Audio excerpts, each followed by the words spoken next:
Entrando aí agora. Acho que nem precisa começar agora. Dá um tempinho mais para a turma ir entrando. Tudo bem. Gravação, né? Você acredita que é às 19h15? Uns 10 Mas minutinhos aí para dar tempo alguém chegar. A gente fica conversando aqui com o grupo. tudo bem. E aí dá sucessíssimo.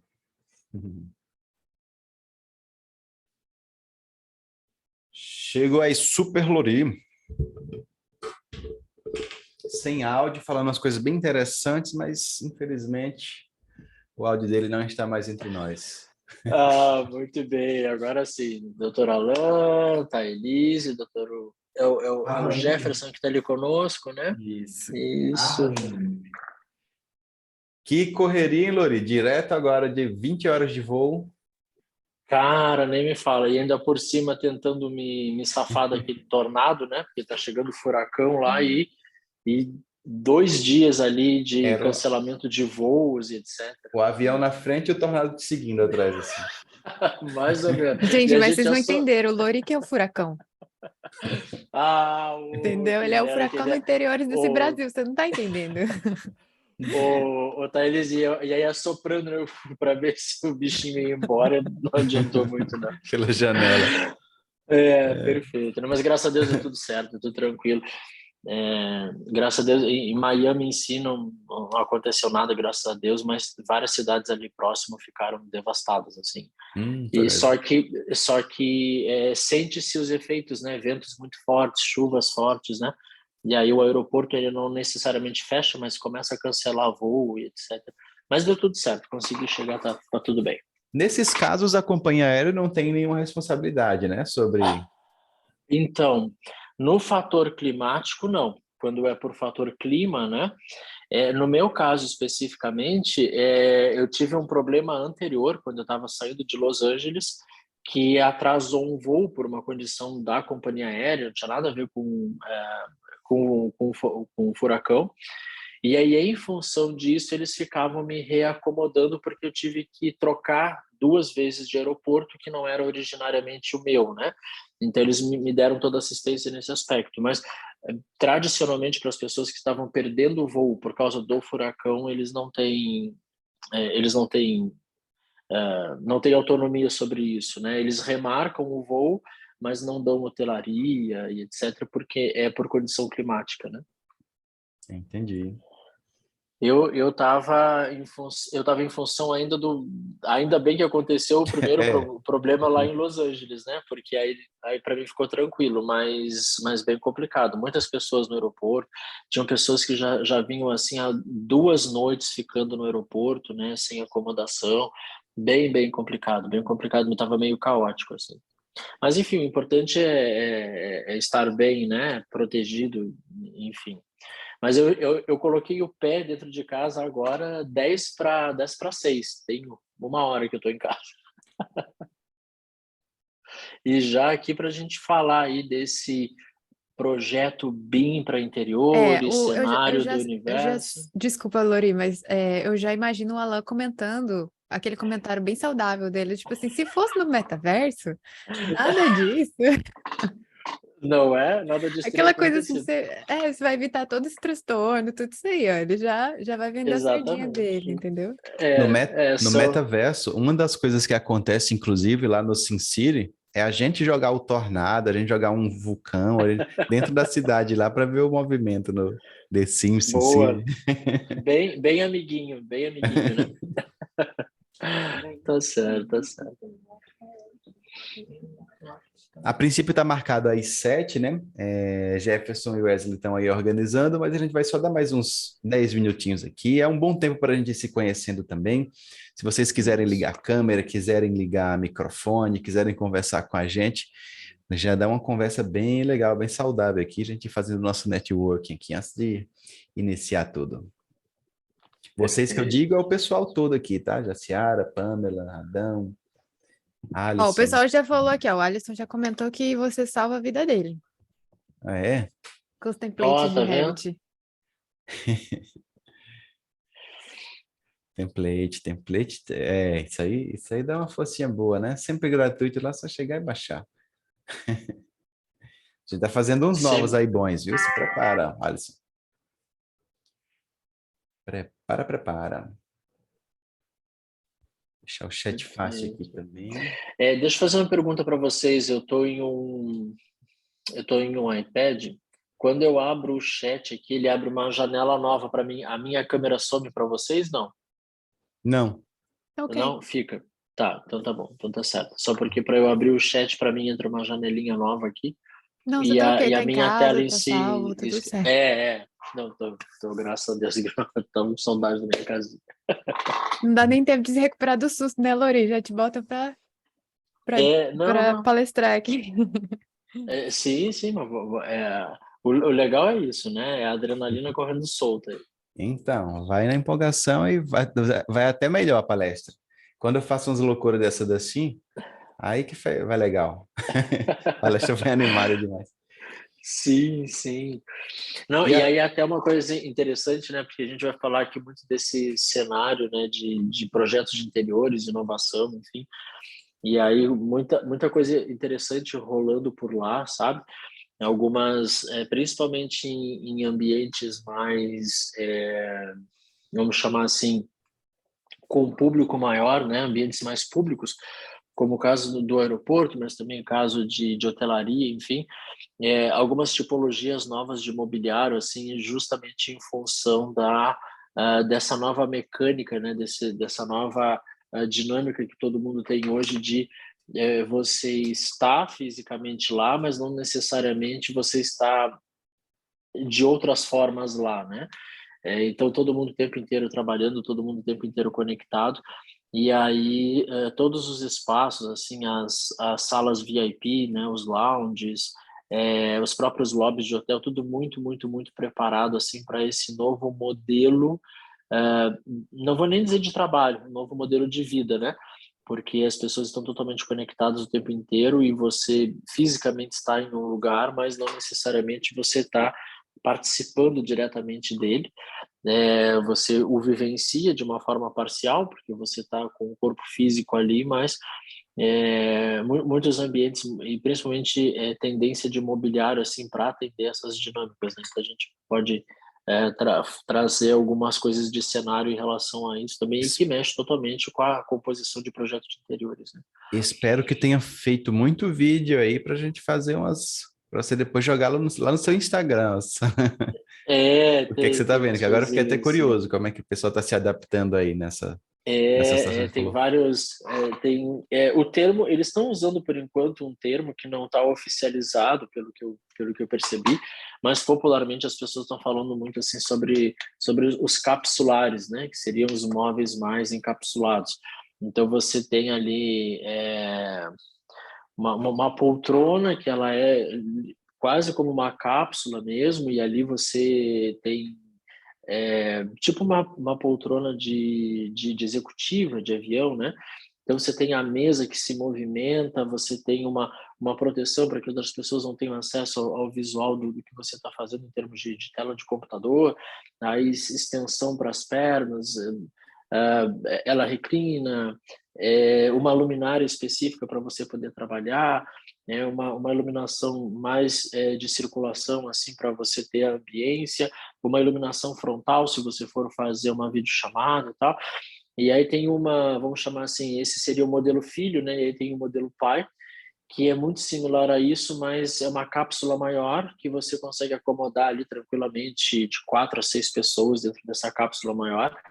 E aí tem uma bancada central que ela fica retrátil ou não, e aí pode servir para uma refeição rápida, se for o caso, mas também é um ambiente ali de reunião com esses mesmos recursos. Inclusive tinha alguns até com uma tela já na própria cabeceira dessa mesa, então tipo, se fosse fazer um zoom ali, né, já teria uma tela como uma mesa como se fosse uma sala de reuniões em formato de mobiliário, né? Então Esses isso está mobiliários, aparecendo essas, demais lá. esses mobiliários, essas cápsulas, são fechadas ou é coisa ambientada no próprio espaço aberto?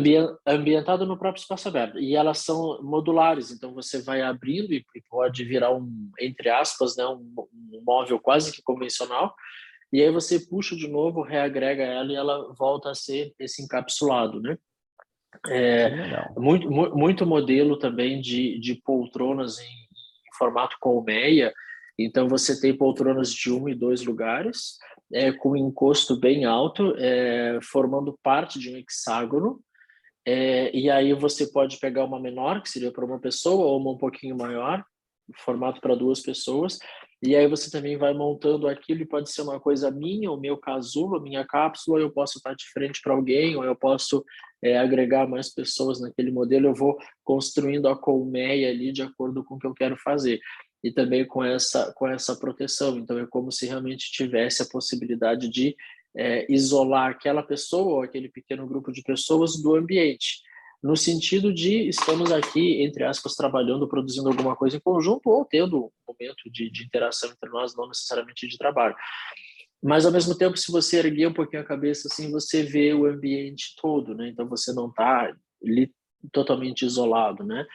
E aí bastante proteção acústica, então é bem interessante, assim, o processo que eles estão vivenciando. Filmou, né? Só para confirmar. Filmou essas coisas aqui. Eu Filmei. fiquei mega curioso agora. Até Mas isso é muito legal, porque se filmei. associa muito com a ideia do BIM, né? O BIM, assim, o BIM é a metodologia em si, né? Mas eu digo a parametrização que tem dentro do BIM. Então, esse encapsulado, você consegue criar essas dinâmicas virtualmente para você meio que criar um gêmeo, né, digital. Então, antes da gente fazer o vida real, a gente faz esse protótipo, a gente cria toda essa parametrização, esse desenho, né, digital dentro de uma ferramenta, e aí a gente vai fazendo testes, a gente vai fazendo aí alguns quantitativos para ver como que vai ser o tecido, como é que vai funcionar, né, a colagem, os materiais, a combinação do ferro, do metal, da As próprias espuma. análises de acústica, de iluminação, tudo Exato, técnico. exato, interferências, isso, essas interferências todas é bem interessante, né, porque a gente consegue ver a longevidade, a gente consegue testar modelos, né, por exemplo, modelos no sentido de pessoas. Então, a gente pode colocar vários tipos de estaturas diferentes, por exemplo, né, para ver se isso atende todas as pessoas, né, ou o máximo de pessoas possíveis. E aí isso é legal, então uma pessoa com uma altura um pouco mais maior, ou mais mediana, ou uma pessoa mais baixinha que nem eu, que eu sou bem baixinha, aí pode ser que todos eles acabam ficando ali bem confortáveis, daí é bem interessante. E você sabe, Thaís, que nesse momento agora, especificamente no que está acontecendo lá, né, muitas pessoas estão... Isso que eu estou falando acontece em algumas áreas públicas, vamos chamar assim, do aeroporto, mas dentro das salas VIPs, da companhia aérea, dos cartões de crédito, enfim, é recorrente. Todas elas têm esse modelo de mobiliário. E agora muitas pessoas estavam utilizando isso como dormitório. Então, principalmente naquele modelinho para 2 pessoas, que é um pouquinho maior, com esse resguardo mais alto, as pessoas estavam acomodando numa certa posição, assim, que dava não uma privacidade total, mas dava assim, tipo, ó, tô aqui na minha concha, né? E aí, se a gente falar de design biofílico, a gente começa a falar um pouco de ter essa coisa do refúgio, né? Um dos itens de biofilia é o refúgio dentro do espaço. Então, muita gente estava usando ali aqueles de 2, assim, de 2 lugares, né? Para deitar, para dormir, para dar uma descansada, porque todos os espaços estão muito cheios de pessoas, né? Todos eles. Então, o ser humano ele vai adaptando a utilização do mobiliário de acordo com a necessidade vigente, né? Não, Para eu mas que isso já é... dormi debaixo do banco, assim, do aeroporto, porque tava... Isso aí é luxo total. Então, total. Mas assim, eu fico Isso imaginando...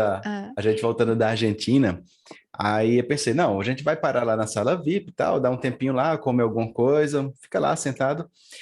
Só que o horário que a gente voltou não era aberto a sala VIP. E aí ninguém se Não, era preparou para ir pandemia, para eu acho. hotel, para nada. Não, foi Não antes era. ainda. Foi antes, foi Foi. logo antes. Aí agora, vamos procurar hotel? Não, eu vou de madrugada, vamos ficar aqui mesmo. Só que aí o sono batendo, o frio batendo, aí uns se deitam por cima do banco, outros por baixo, e eu fui o dos que estavam embaixo do banco. Fazendo Tamo modelo junto. beliche. Modelo mendigo de aeroporto.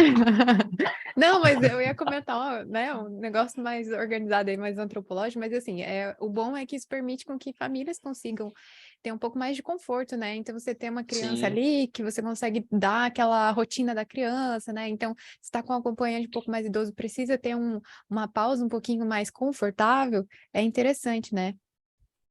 Então, Perfeito. esses modelos, eles são, nossa, uma coisa bem interessante para para quem está aí, né, no dia a dia, precisando se locomover, fazer uma viagem um pouco mais longa, né, e uma mobilidade um pouco mais difícil, talvez. Perfeito. E aí, vamos dar o start? Vamos lá. Bora nós, doutores Jefferson e Wesley, nos guiem aí, por favor. Tudo bom, pessoal? Boa noite. É uma imensa honra ter vocês, três grandes nomes e também o nosso público, né? Que sempre o Master Bean, ele traz aí um público muito seleto e cheio de dúvidas e querendo ter mais conhecimentos. E o IPOG, junto com vocês três, vai hoje tirar todas essas dúvidas e nos mostrar o que espera, né? Que é um curso que tem um público bastante curioso e proveitoso e cheio de expectativas. Algumas dicas para quem está assistindo a palestra. Nas perguntas, é só levantar a mãozinha aí no chat e o palestrante ele tira todas as dúvidas que for, no caso, que houver as perguntas. O certificado será enviado via e-mail, com prazo de até 7 dias a 15 dias úteis. A palestra ela é certificada.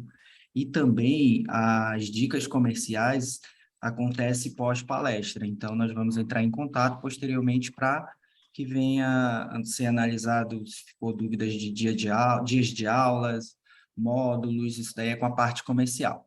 E estamos aqui para tirar todas as dúvidas também relacionadas à certificação e também ao decorrer da palestra, se tiver algo relacionado às unidades, ao corpo docente, é conosco também. E aí fica com vocês três, viu? Qualquer dúvida, estamos aqui. Pode começar. Perfeito, Jefferson, muito obrigado. Então, se me permitir, eu vou começar aqui dando as boas-vindas, né, a todo mundo. Muito boa noite a todos, obrigado por estar aqui conosco. Obrigado aí ao Super Dr. Alan, Super Thailise aí por essa parceria de sempre, né? E obrigado aí ao IPOG pela constante organização e promoção dessa disseminação de saberes, né? Que hoje tão importante a gente poder termos a oportunidade de podermos estar nos conectando a pessoas de diversas áreas, né? E principalmente de diversas localidades, o que nos ajuda muito mais do que anteriormente a entendermos um pouco mais de mercado, né? E a nossa a área da construção civil de modo geral, né? Ela tem uma variação de mercado para mercado relativamente transitória, no aspecto de que algumas coisas são bem distintas e outras são muito similares, por mais que a gente julgue que é só nós que sofremos com aquilo, e a gente acaba sabendo que outros colegas passam pelo mesmo perrengue também. Bom, aqui no IPOG, já Alan e eu, a gente tem... Bom, então, né, para aqueles que ainda não tinham tido contato, meu nome é Lori Crisel, sou arquiteto. Agora a gente acaba com a noite, né? Mais de 2 décadas de carreira aí, divididos entre vida acadêmica, né? Enquanto professor, vida profissional, enquanto arquiteto, né? Prático de mercado. E em relação especificamente a esse universo aqui do IPOG, já com alguns cursos aí, graças a Deus, de sucesso de longa data, e em parceria com a Alan Araújo, também temos aqui o universo do BIM, né? E o qual até então se detinha em relação a ferramentas e processos, coordenação e gestão, e agora a gente traz esse frescor aí que a Thailise traz para a gente, aí a gente organiza aí esse BIM aqui voltado para projetos de interiores. E aí queria trazer só um pouquinho desse histórico e a gente falar um pouco desse cenário de projeto de interiores e como que o BIM entra nisso, né? Quando a gente começa a falar das áreas que envolvem em diversos cenários, né, a arquitetura, e aí dentro dela, por consequência, parte de interiores, parte de iluminação, detalhamento e assim por diante, a gente acaba tendo um link muito forte, por mais que seja já tradicionalmente trabalhado isso dentro da área da construção civil, outros links que sempre existiram e que não necessariamente ganhavam um cenário tão forte em termos de reconhecimento, apesar de no dia a dia ele ser absolutamente necessário, que são áreas da engenharia que se envolvem tanto em relação ao que é feito arquitetonicamente, mas também o que é feito em relação ao projeto de interiores. visto que elétrica, hidráulica, ar-condicionado, gesso, quantitativos, metais, revestimentos, etc., tudo isso passa por uma segmentação que vem da parte de arquitetura de interiores. E essa compatibilização, ela acaba sendo de natureza muito mais dos projetos de interiores. Como que esses projetos de interiores hoje, então, ganham um cenário cada vez mais vultoso e cada vez mais expressivo? Já outrora, assim como na parte da arquitetura, como projeto arquitetônico, como na parte das engenharias, a gente já migrou o formato de enxergar isso, né? A grande migração que a arquitetura e as engenharias passaram foram algumas décadas atrás, e aí eu vivi essa transição, que foi quando a gente teve, né, a chegada do chamado AutoCAD na época, né, que foi um grande divisor de águas, e começou a se entender os processos de uma forma bem distinta. Mais recentemente, no recorte cronológico, aí a gente tem a chegada da era BIM, né, mais um grande divisor de águas. E aí, de vez em quando, principalmente o Alan está muito acostumado, né, a ouvir coisas assim, pois é, quando o BIM realmente for uma realidade, o BIM já está até ficando para trás, que já está chegando o VDC, já está chegando bastante coisa, e ainda tem galera achando que o BIM virá, né? E o BIM já está com outros níveis sendo adotados aí. E esse universo do projeto de interiores, tanto para quem é designer de interiores, quanto para quem é da arquitetura e trabalha com design de interiores, e outros colegas de outras áreas que brilhantemente se aventuram no segmento e têm o seu sucesso, como muitos colegas da engenharia, e eu conheço alguns, né, que se designam a isso e fazem uma complementação fantástica, começamos a entender que o sofrimento é desnecessário, né? E que sofrimento é esse? O grande grau de... Opa, perdão. A Siri tentando participar aqui conosco, né? Em relação a que eu estou me referindo nesse aspecto? Se começa a entender que esse sofrimento de uma produção gigantesca de material, detalhamento, quantitativos, organização de projeto para obra, e aí esse projeto para obra não é simplesmente a execução do espaço, mas a marcenaria, o gesso, o luminotécnico, tudo aquilo que vai envolver a composição final do espaço, né? Tipo, ficou um fiozinho aparecendo, né? Detona o projeto. Então, essas condicionantes começam a trazer dentro de um escopo tradicional de escritórios um certo nível de envolvimento gigantesco de pessoas. Quando você não tem um domínio sobre processos, mais doloroso ainda, porque aí é sempre aquilo de resolver na obra, de resolver na marcenaria, de resolver com o assentador e assim por diante. E tudo aquilo que fica para ser resolvido na obra, a gente já tinha aprendido com a arquitetura, com a engenharia, que não funciona. Não funciona em termos de qualidade, aí a gente começa a entrar no qualitativo do projeto, não funciona em termos de cronograma e não funciona em termos de budget. Os orçamentos não são programados para isso, né? Porque tudo que vai fazer lá envolve mais tempo de mão de obra, envolve mais material, muitas vezes, infelizmente, desfazer algo para ter que fazer de novo.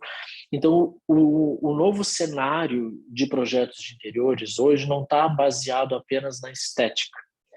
Obviamente que a estética é um dos ditantes desse cenário, mas principalmente bons projetos de interiores e projetos de interiores hoje que vão participar, por exemplo, como grandes escritórios participam de licitações para projetos de interiores, eles estão embasados no nível de entrega que isso vai ter. Principalmente porque hoje abre-se, já era corrente, mas hoje abre-se de uma forma muito mais expressiva a possibilidade de atendimentos à distância, atendimentos remotos. Então, é muito comum a Elise, que está na região nordeste do país, atender um grande projeto que está no Rio Grande do Sul, que está aqui no Paraná. Há necessidade dela se deslocar?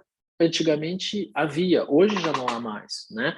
Hoje já tem outros mecanismos que dá para trabalhar e é justamente a isso que a gente se acopla aqui agora nesse cenário que a gente está trazendo.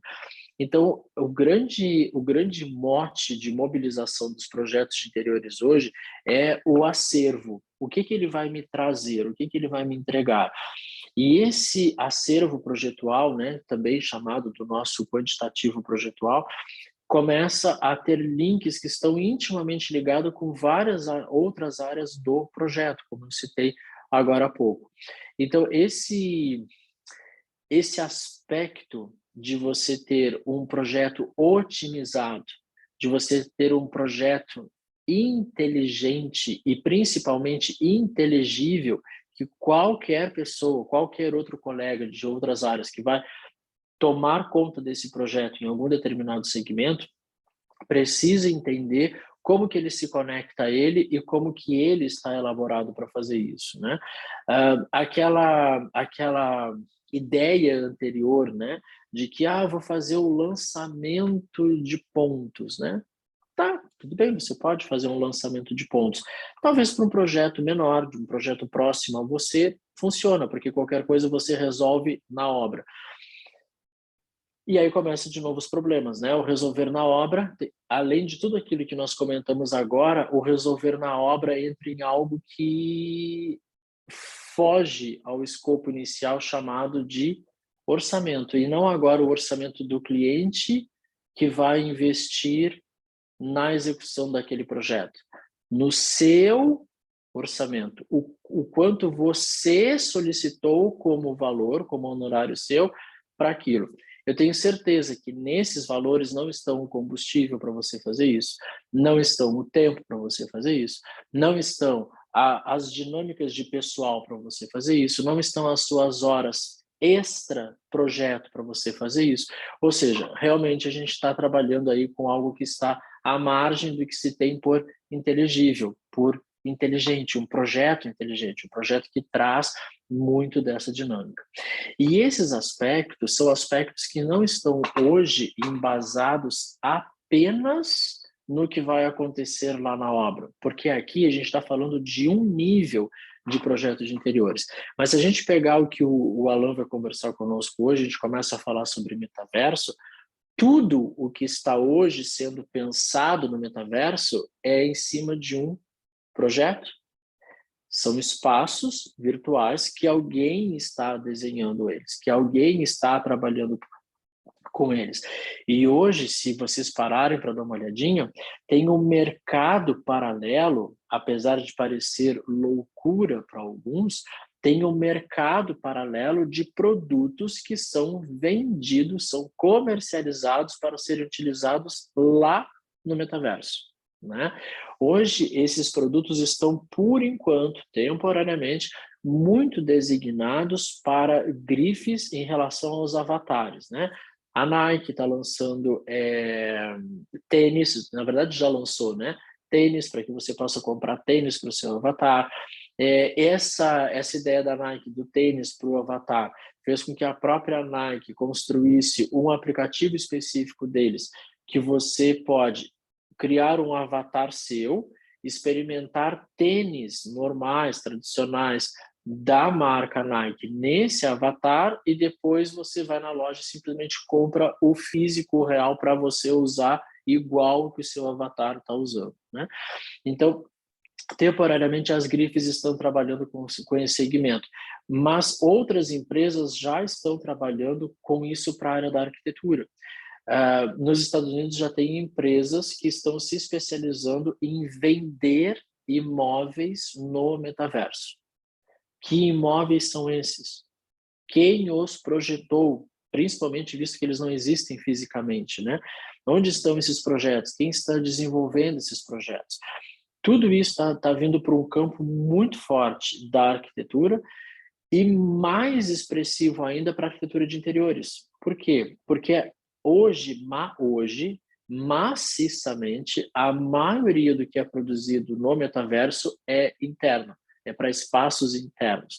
Já tem, né, a configuração de ilhas, a configuração até de resorts lá no metaverso, mas esse ainda é menor. O que está acontecendo muito eu comprei um apartamento no metaverso, você não enxerga o prédio, você enxerga o seu apartamento, né? Então, essas dinâmicas para lá começam a ocorrer e bem como aqui no nosso mundo real, quando em um determinado projeto você vai usar, por exemplo, um metal ou uma louça de uma marca X, sei lá, Deca, você pega o bloquinho deles e você traz para o seu projeto, né? Você vai usar um determinado revestimento, você traz a textura, você entra no site do fabricante, você pega a textura e você usa no seu projeto. E no metaverso está começando a já ter os primeiros passos para que isso ocorra também, de você poder trabalhar com isso lá. Aonde que isso se encaixa para nós? Tudo isso é um processo. Projeto de interiores hoje ele está embasado em corretos protocolos, em corretos movimentos de processos dentro disso. E, obviamente, que trazer BIM para esse cenário é o mais lógico a ser feito, né? Justamente porque a gente quer começar a diminuir o máximo que pudermos o sofrimento de quem ainda trabalha no modelo anterior, onde tudo está numa tabela manual, onde você faz aqui, atualiza lá, onde você tem que fazer manualmente todos esses processos, confere, reconfere, e ainda assim saem elementos que, putz, aconteceu. Então, quando a gente começa a falar sobre cenário de projeto de interiores hoje, a gente começa a entrar muito na questão de que a estética do projeto ela sempre será válida. Do contrário, não precisaríamos ser contratados, né? A estética sempre será válida, mas hoje, muito mais do que a estética, a valoração está se o seu projeto é um projeto inteligente, é um projeto inteligível em diversos outros níveis. Como que isso vai chegar nas próximas pessoas depois de você? Como que elas vão trabalhar com isso? De que forma que isso vai chegar até elas? Porque isso dita o cronograma inteiro de uma obra, mesmo que de algo menor, mesmo que de uma residência. Se estivermos falando de um prédio corporativo, se a gente estiver falando de um projeto comercial, obviamente que numa escala muito maior. Mas se nós estivermos falando, mesmo que numa escala reduzida, nós já estamos falando de processos. Lori, a minha realidade aqui, agora, neste momento, ainda não é essa. Ótimo. Olha a oportunidade que você tem de começar a entrar neste mundo sem a cobrança em termos de pressão para que você faça. Olha que possibilidade única você tem de já começar de uma forma light, de uma forma tranquila, ir migrando para esse processo que já será literalmente cobrado no mercado, como o BIM antes era uma previsão, era uma perspectiva, e hoje qualquer obra mediana para cima tem-se como obrigatório, independentemente de concreto, de decreto, de qualquer legislação. Hoje o mercado em si, construtoras medianas para cima já é obrigatório, você não faz nada fora disso, né? Vou trazer um caso bem específico aqui, eu moro no Paraná, a maioria das prefeituras aqui é exigência da prefeitura, ou seu projeto entra como BIM, ele nem passa por aprovação.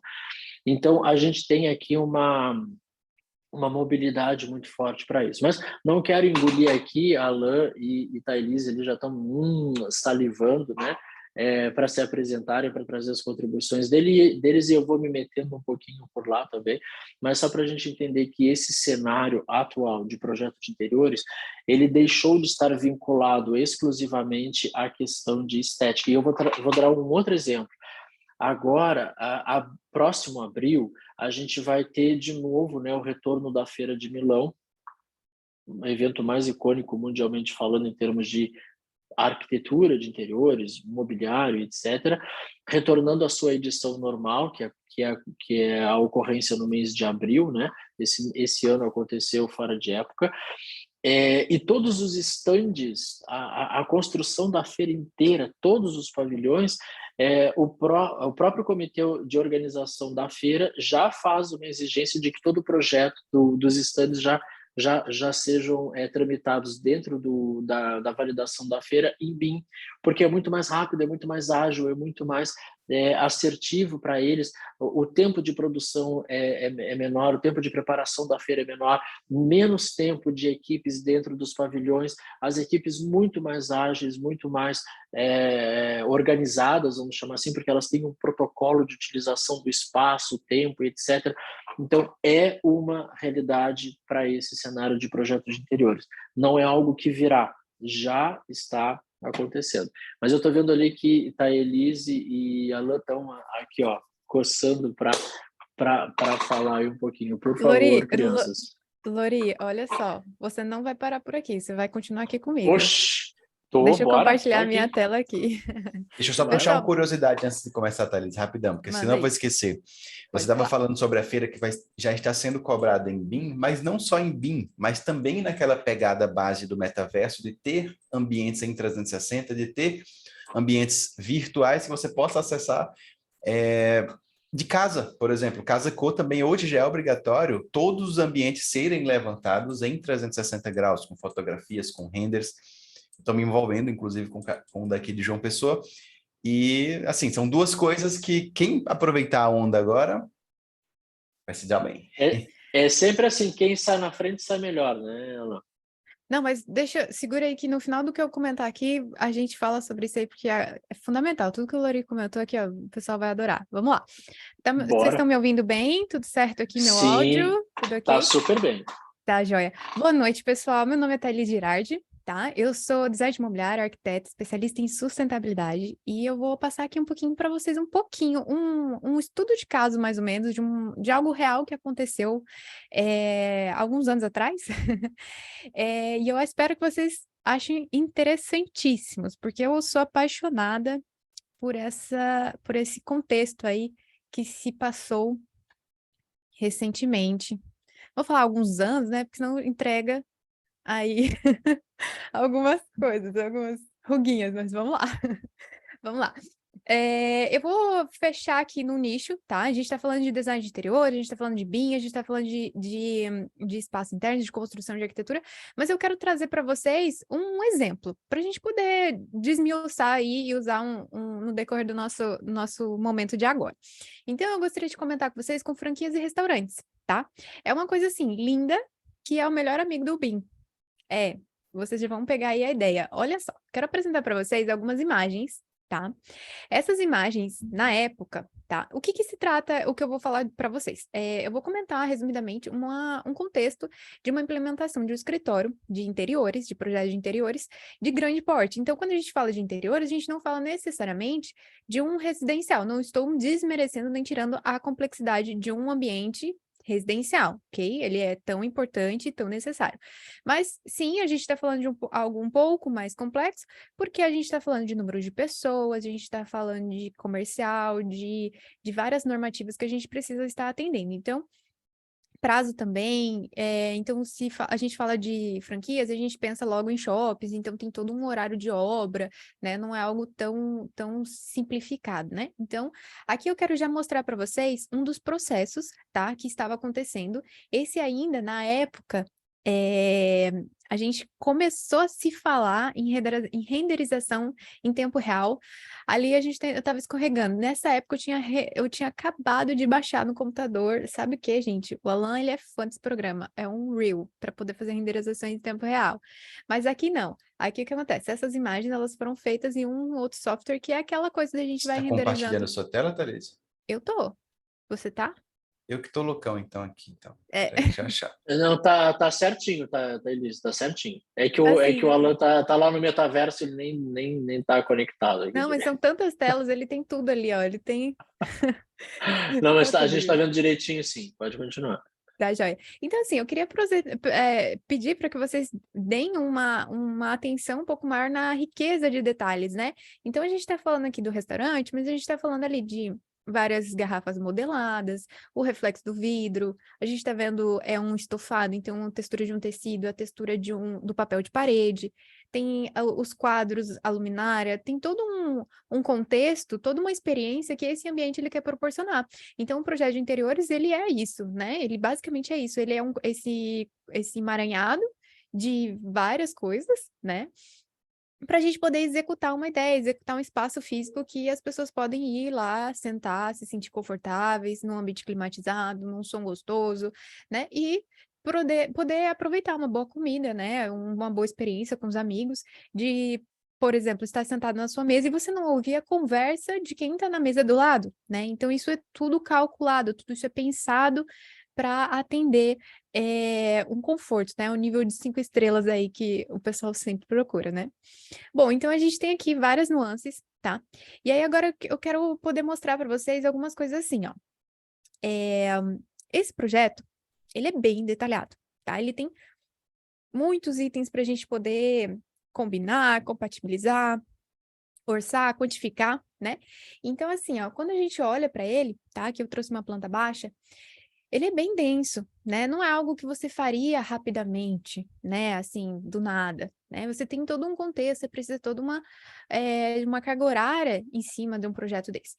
E aí, o que que acontece? Como eu disse no começo, eu ia comentar um pouco sobre a implementação desse restaurante, né? Desse processo, desse escritório que estava querendo migrar para o BIM, né? Fazer esse processo de migração. Então, assim, basicamente, resumidamente, a arquiteta, ela trabalhava, ela e a equipe dela, em CAD, tá? Em 2D. Só que o que que fez ela mudar? O que que fez ela procurar? Qual que foi a motivação dela? Ah, é financeiro? Sim, talvez financeiro, mas o que acontece? Ela não era a arquiteta oficial, então ela não era exclusiva, ela não estava ali com exclusividade para fazer todas as franquias. Porém, ela trabalhava com tanta excelência que ela era sempre recomendada, então ela acabava pegando e gerenciando ali todos os projetos, né, em sua maioria. E aí, o pessoal falou o seguinte, formou ela da seguinte forma, ela falou, falou assim, ó, Bruna, seguinte, a gente precisa conversar, né? Eu tô aqui fechando um negócio aqui, a gente vai ter um projeto de expansão e a gente vai abrir, eu não sei, eu não estava participando da conversa, mas eu me lembro que era na faixa de 20 franquias novas espalhadas pelo Brasil todo, em um período de tempo muito curto, né? Um período de tempo muito curto que talvez ela, daquele jeito, do jeito que ela estava, ela não iria conseguir dar sequência. Então, pensando nisso, ela falou assim, não, alguma coisa eu preciso mudar. Será que aumentar a equipe vale a pena? Será que aumentar a carga horária? Será que aumentar... Então, ela começou a entender o que ela precisava. Por sorte, ela já conhecia a metodologia BIM, ela já tinha tido uma palestra do uso da ferramenta do Revit, né? Que era um programa que talvez solucionasse isso que ela precisava naquela hora. Então, o que ela precisava de fato? Ela precisava mudar de plataforma? Não. Ela precisava contratar mais pessoas? Não sei. Então, ela começou a entender o que ela realmente precisava para atender a demanda dela. Estudando essas questões, ela chegou à conclusão que, se ela mudasse de plataforma para uma plataforma um pouco mais inteligente, um pouco mais aerodinâmica, assim por assim dizer, porque, por exemplo, olha só, se eu estivesse num programa CAD 2D, deixa eu fazer uma pergunta aqui, pessoal. Todo mundo entende o que seria CAD 2D aqui, só para eu me situar, para a gente se entender aqui, só para eu ver se está tudo certo. Ó, Lori super entende o que é CAD. Melhor amigo do CAD, hein, Lori? Ou não? ou você é irmão gêmeo do BIM já? Olha, beleza, então tá bom. Então, olha só, o pessoal aqui dizendo sim no chat. E olha só, essa questão do CAD é uma coisa, ela é um pouco... Ela é digital, por assim dizer, né? Que é o desenho assistido por computador. Mas é aquela coisa assim, ó. O Alan, ele entrou pro AA esses dias, eu achei ótima essa piada dele. Eu quis roubar, que é os AutoCADs anônimos, é isso? Eu acho que é isso, depois ele conta melhor essa história. Entrei para os AutoCAD, para um grupo, né, de autoajuda, dos AutoCADs anônimos, e aí estou há 17 anos sem usar CAD. Você tá 17 anos limpo do CAD. Não, mas ele deve abrir aquele online lá só para fazer algumas confirmações. Certeza que ele vai lá para assistir, ver os outros mexer, assim, dá aquela saudade. Bom, vamos lá. Então, assim, essa ideia do CAD, o que que acontece? Você vai fazer um desenho, você vai fazer uma linha, você vai informar que é um retângulo, você vai falar que tem uma espessura, que tem uma cor, que aquilo representa, tem uma representatividade de uma geladeira, de uma mesa, de uma cadeira. E no BIM, não. O BIM, a ideia do BIM é que você meio que industrialize a coisa. Ela é quase um metaverso. Eu não sei se eu me arrisco a dizer, mas o BIM é quase um espelho, do que a gente tem hoje. Então, assim, se eu falo eu quero uma cadeira, é uma cadeira. É o desenho de uma cadeira. Se não é o desenho de uma cadeira, é um cubo que está na categoria de mobiliário, que tem uma unidade, que tem uma informação, que tem um item, ele tem, de certa forma, alguma alguma nuance dizendo que aquilo é uma cadeira, certo? Então, assim, aquele bloco só é aquilo, não pode ser outra coisa, tá? Pode ser um genérico, enfim, outras coisas, mas acho que vocês estão pegando a ideia. Então, ela sabendo dessas associações, ela falou o seguinte, ela pensou, raciocinou aqui, né, com o nosso projeto, ó. Ela falou assim, então sabendo disso, se eu tenho os meus elementos, os meus blocos, mesmo que AutoCAD, mesmo que eu não tenha tempo, né? Porque basicamente o que ela queria? Era que ela queria trocar o pneu com o carro andando ali na implementação dela. Ela não tinha aquele tempo, aqueles 6 meses, aquele 1 ano para organizar, gerenciar, melhorar. Ela precisava implementar rapidamente para a solução dela surgir no meio do caminho, né?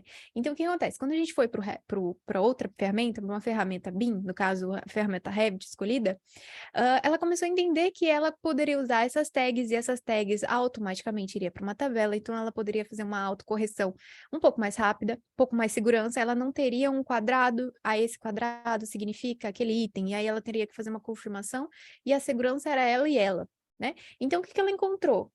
Ela encontrou dentro desse método segurança, para ela gerenciar o modelo e colocar lá, não, aquele botão, aquele item, aquela cuba, ela vai lá depois para um item, ele é uma cuba de verdade. Então, aí a listagem, o gerenciamento, como ela já tinha tudo isso rodando, tá? O que que ela já tinha rodando? Vamos supor assim, ó. A gente tá falando de uma franquia, de um modelo de uma franquia. Ela já tinha feito cerca de 5, 6, 7 franquias já nesse modelo.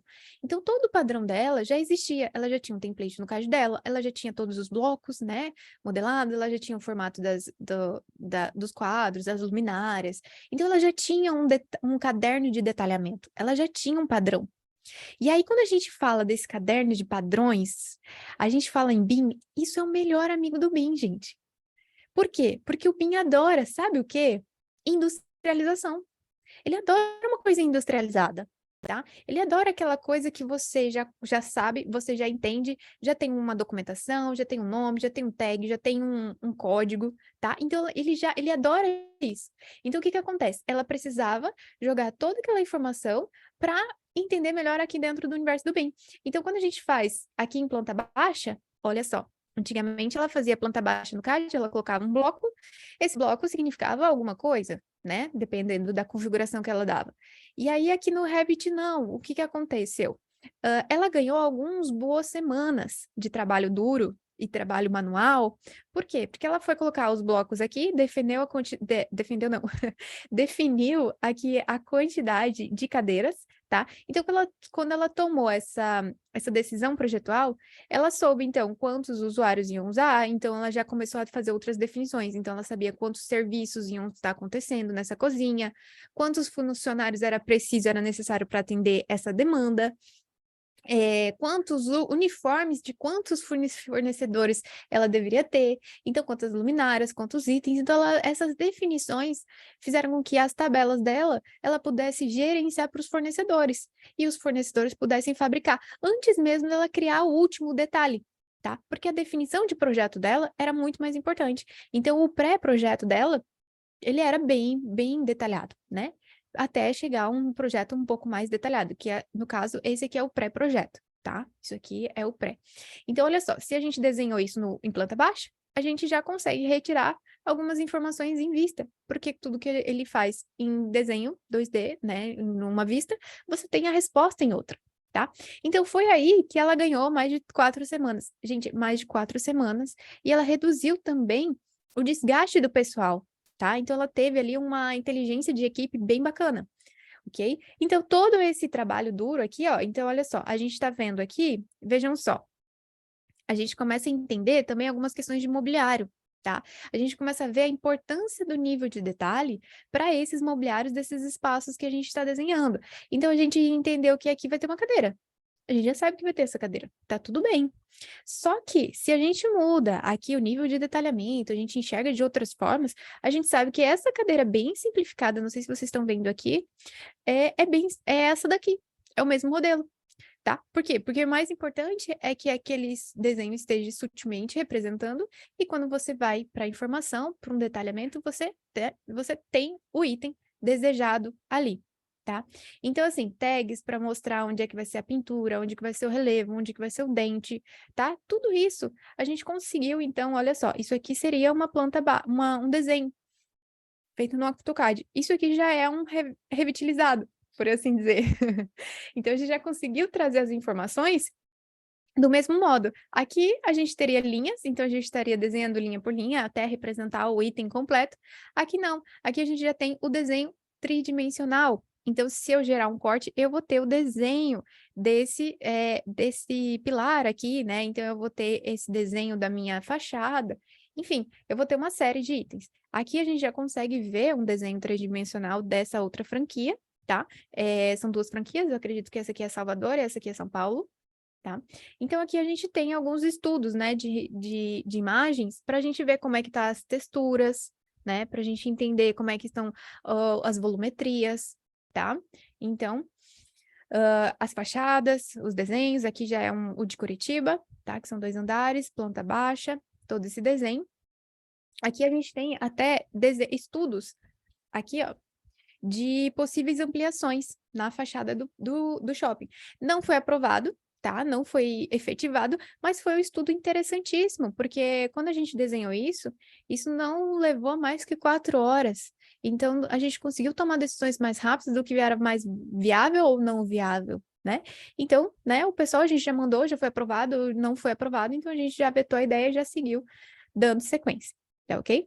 Então, aqui a gente tem algumas outras imagens tiradas direto do Revit, tá?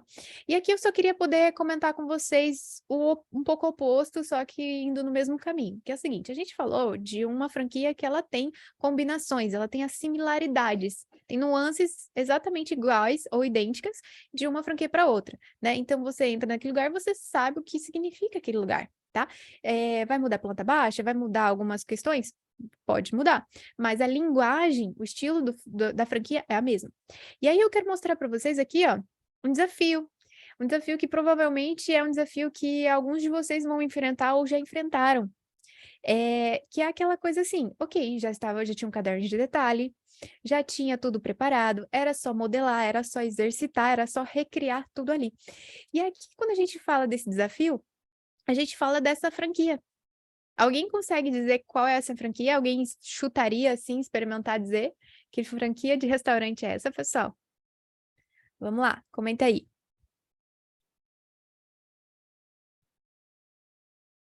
Alan disse que é McDonald's. Não, Alan, você errou. Infelizmente, não é o McDonald's, ok? Nem Burger King, nada do tipo, nenhuma hamburgueria qualquer. Esse aqui é o James Oliver, tá? Que no caso, a franquia, não sei se vocês estão reparando, isso aqui são várias franquias, tá? Então, assim, esse aqui é em Londres, esse aqui é Estados Unidos, esse aqui pode ser... Assim, a gente não consegue identificar exatamente, tá? Qual lugar que é, mas é uma franquia mundial, que tem em vários países aí bem legais. Aqui no Brasil a gente está com 4 franquias, tá? Tem uma em São Paulo, uma em Campinas, 2 em Curitiba. E aqui a gente não consegue ver exatamente uma resposta idêntica para a coisa, porque o que importa aqui nesse restaurante? Qual é o coração do restaurante? O estilo da cozinha, tá? A cocção ela é feita totalmente diferente. Então, assim, se vocês verem que a única coisa que se repete é a linguagem aqui do balcão de cozinha, que ele é super importante, tá? Aqui é toda uma cultura do restaurante, uma cultura da franquia. Então, olha só, quando você vê padrões de cadeira, você vê padrões de todo tipo de cadeira, né? Então, assim, o que a gente fez? Né? Eu participei do processo de desenvolvimento, pelo menos a parte inicial ali, e foi bem interessante, porque a gente foi em loco, a gente entendeu como é que funcionava a franquia de São Paulo, a gente viu que ali em São Paulo as mesas são mais aconchegantes, a gente entendeu que a linguagem desse restaurante nesse local, ele atendia de uma forma, tá? Então ali a gente foi entendendo a cozinha, a gente foi entendendo aqui o banheiro, como é que funcionava, e depois a gente foi para Campinas, para a gente conhecer também como funcionava. E a gente percebeu que tem uma grande diferença. É a mesma franquia, a mesma ideia, o mesmo dono, porém a linguagem projetual, ela é completamente diferente. Por quê? Porque é para atender não igual São Paulo, que era para entender coisas mais aconchegantes, né? Aquelas casais, pessoas, um grupo menor. Aqui em Campinas, e a gente acaba vendo, sabe o quê? Grupos maiores. A gente começa a ver, sabe o quê? Famílias, reuniões. Então, a gente vê uma organização diferente, uma proposta diferente. E a gente também entende que Outra coisa que foi super interessante, que cada cidade, é da franquia, você ter essa linguagem local, né? Então, se a gente ia projetar para Curitiba, a gente precisava entender a linguagem de Curitiba, e vocês vão entender já já como é que ficou. Mas olha só, o legal de trabalhar com restaurantes, franquias, a gente em loco, a gente, né, mimado um pouquinho. Então, ó, o Lori sabe como é bom, né, Lori? É a parte boa. Bom, e a gente trabalha, tá? A gente trabalha também, a gente vai ali, risca os croquis no guardanapo. Esse aqui é tudo guardanapo, gente. A gente vai entendendo, vai pegando a ideia da coisa, vai trabalhando. Então, a gente precisava incluir, criar todos esses aprendizados, né? Dentro do Pátio Patel, que foi um dos restaurantes aí, a nossa franquia. Então, colocar tudo isso aqui, gente, tudo isso, tudo que a gente aprendeu, tudo que a gente viu dentro desse lugarzinho aí, desse tapume. E aí vocês vão entender aqui a transformação. A transformação. O tapume... Vocês conseguem ver meu mouse só para eu saber? Consegue? Tá. Então, olha só. O espaço que a gente vê aqui nesse tapume, tá vendo? É isso aqui, ó. É só esse quadrado de dentro. Essas duas varandas foram adicionadas, porque era permitido, né? Mas, ó, aqui teria uma varanda, tá? E aqui teria outra. Então, gente, segura aí o antes e depois, viu? Vocês vão gostar. E olha só, e a gente começou a fazer aquela coisa, né, de projeto maravilhoso que quem gosta, gosta. Quem não gosta tanto é apaixonado. Mas é isso aí. Aí, olha só. A gente tem todo o desenho da cozinha. Lembra que no Paris 6 a gente tinha uma cozinha gigante, enorme? Então, aqui já a resposta é diferente. A cozinha é só esse pedaço. E aí tem o bar, que é super importante também, que tem toda uma outra dinâmica aqui, tá? Então, aqui é super enxuto, é bem legal, bem bacana a ideia de restaurante do geral. Então, assim, o interessante é a gente tem todas as mesas dentro, então e a gente também tem todo um espaço fora, tá? Toda uma linguagem fora. E aí a gente tem aqui as imagens, todo o levantamento, todo o detalhamento técnico, aquela coisa daquele pré-projeto. A gente começa a colocar propostas também diferentes. Por exemplo, a gente colocou aqui na varanda um fechamento tudo em vidro. E nesse fechamento todo em vidro, a gente fez todo um ripado de madeira bem bacana para fazer uma ideia, uma conexão com a natureza, que tinha um bosque ali do lado, no Shopping Batel. Então tem toda uma conexão, toda uma linguagem de projeto para atender essa construção, tá? E aí é o seguinte, esse projeto, o mais bacana de tudo foi o seguinte, a gente trouxe ele direto para o universo do BIM, universo da marcenaria, universo do interiores, dentro do Revit. Então, a gente não fez aquela etapa de categorizar tudo dentro do CAD, depois a gente ir para o BIM, depois a gente, né?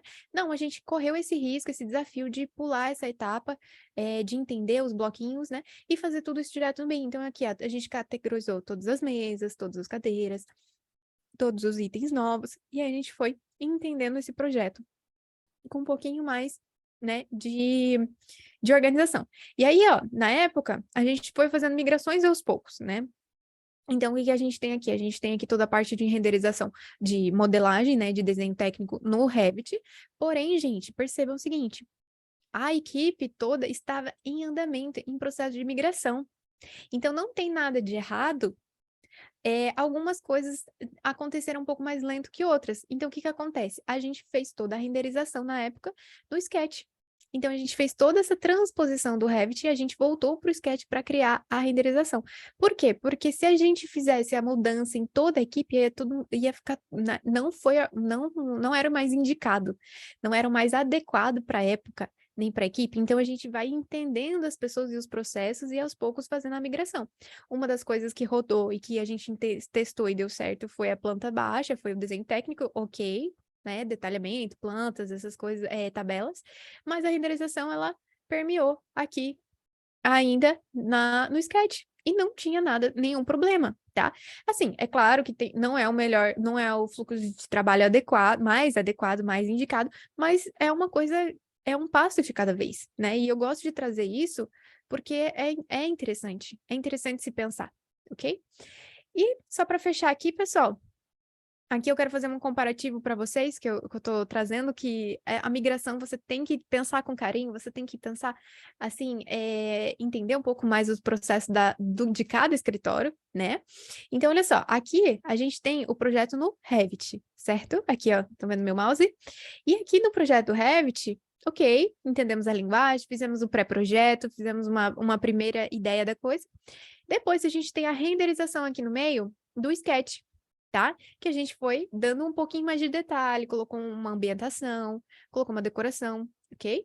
E depois a gente tem a finalização maravilhosa com a vida real, que tá muito melhor. Só, esse aí foi meio resolvido na obra, né, Lori?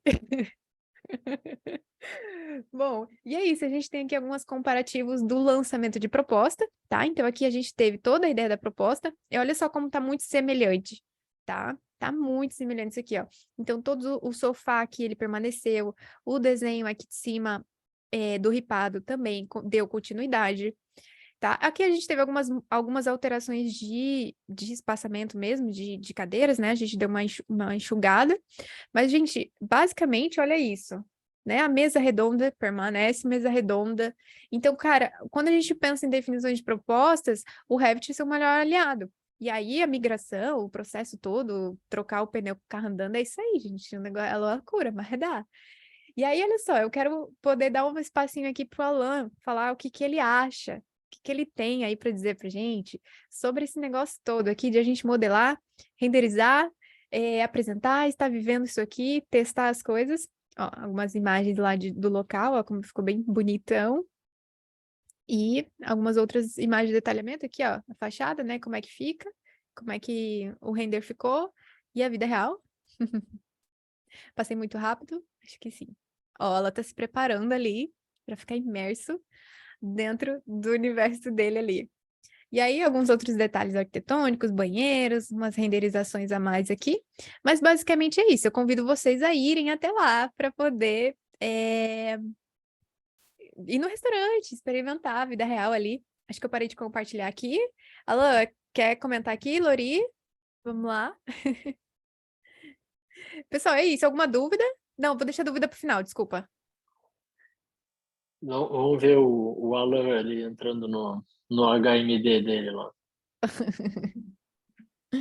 Vamos que vamos então, galeras e galeras. Boas noites a todos e a todas.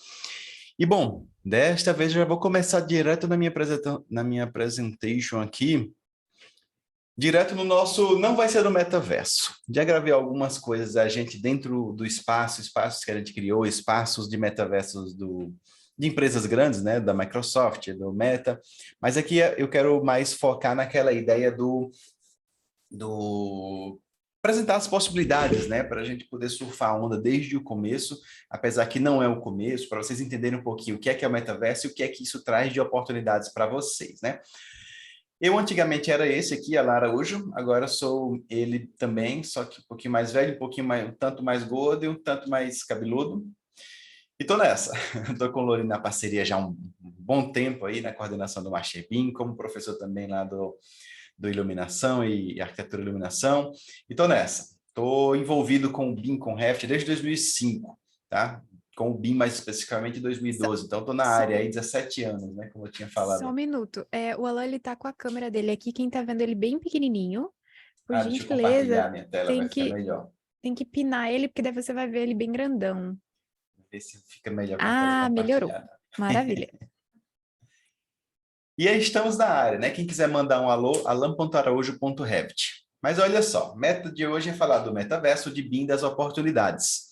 Primeiramente sobre metaverso, né? Basicamente é um espaço para você jogar, para você estudar, para você viajar, para você trabalhar, para você construir, né? Que é especialmente aqui o nosso caso dos arquitetos, engenheiros, designers, técnicos e todo mundo mais envolvido com o BIM, com o Revit, com tudo mais, para fazer compras, enfim, viver uma nova entre aspas aí, vida, porque não necessariamente a ideia é você se transformar em alguma outra coisa, mas a gente já tem acompanhado aí alguns metaversos que a gente já vive neles, e a gente nem se ligou com isso, porque muita gente pensa, esse negócio de virtual, eu prefiro o real, eu prefiro o olho no olho ali, tocar, apertar a mão das pessoas, mas querendo ou não, a gente já vive aí mais tempo no WhatsApp, no Instagram, no TikTok, né, as reuniões online, nos telefones e tudo mais, nos e-mails,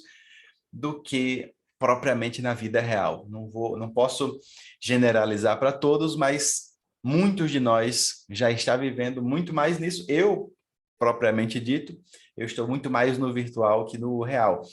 E, assim, no físico, né? E, inclusive, a gente já vive uma das vertentes do metaverso, né? Se a gente fala sobre se comunicar, sobre trabalhar, sobre jogar, sobre trabalhar, o que for, o WhatsApp, Instagram, o e-mail, todas são ferramentas de você vivenciar isso deste outro lado, né? Deste outro lado completamente virtual. Inclusive de viver novas vidas, digamos assim, né? De nos apresentarmos como avatares.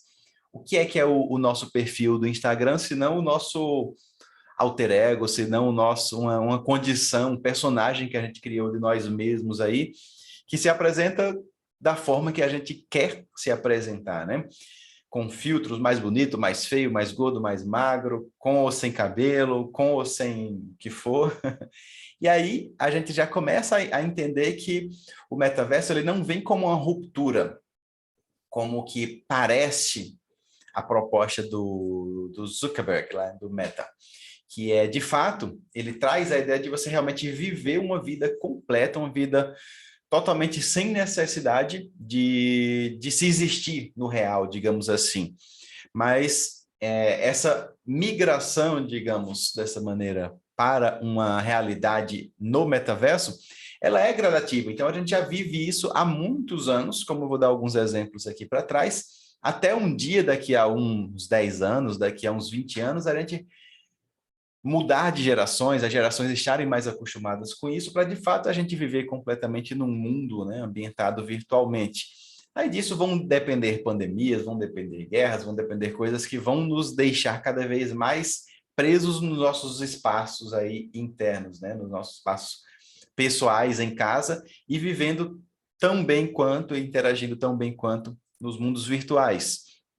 E aqui a proposta do Meta é ainda aquela coisa, né, de você integrar os dois mundos. Mas existem outras propostas, né, como a do próprio livro que trouxe a ideia do metaverso, o termo, né, do Neil Stephenson, que ele conta justamente uma história acontecendo completamente dentro de um espaço virtual, né, dentro do livro dele, dentro do metaverso, e a gente vê isso também se replicando em vários outros locais, né, mas até a gente viver completamente num mundo virtual, digamos assim, completamente, o que é que a gente precisa, né? O que passos a gente precisa dar?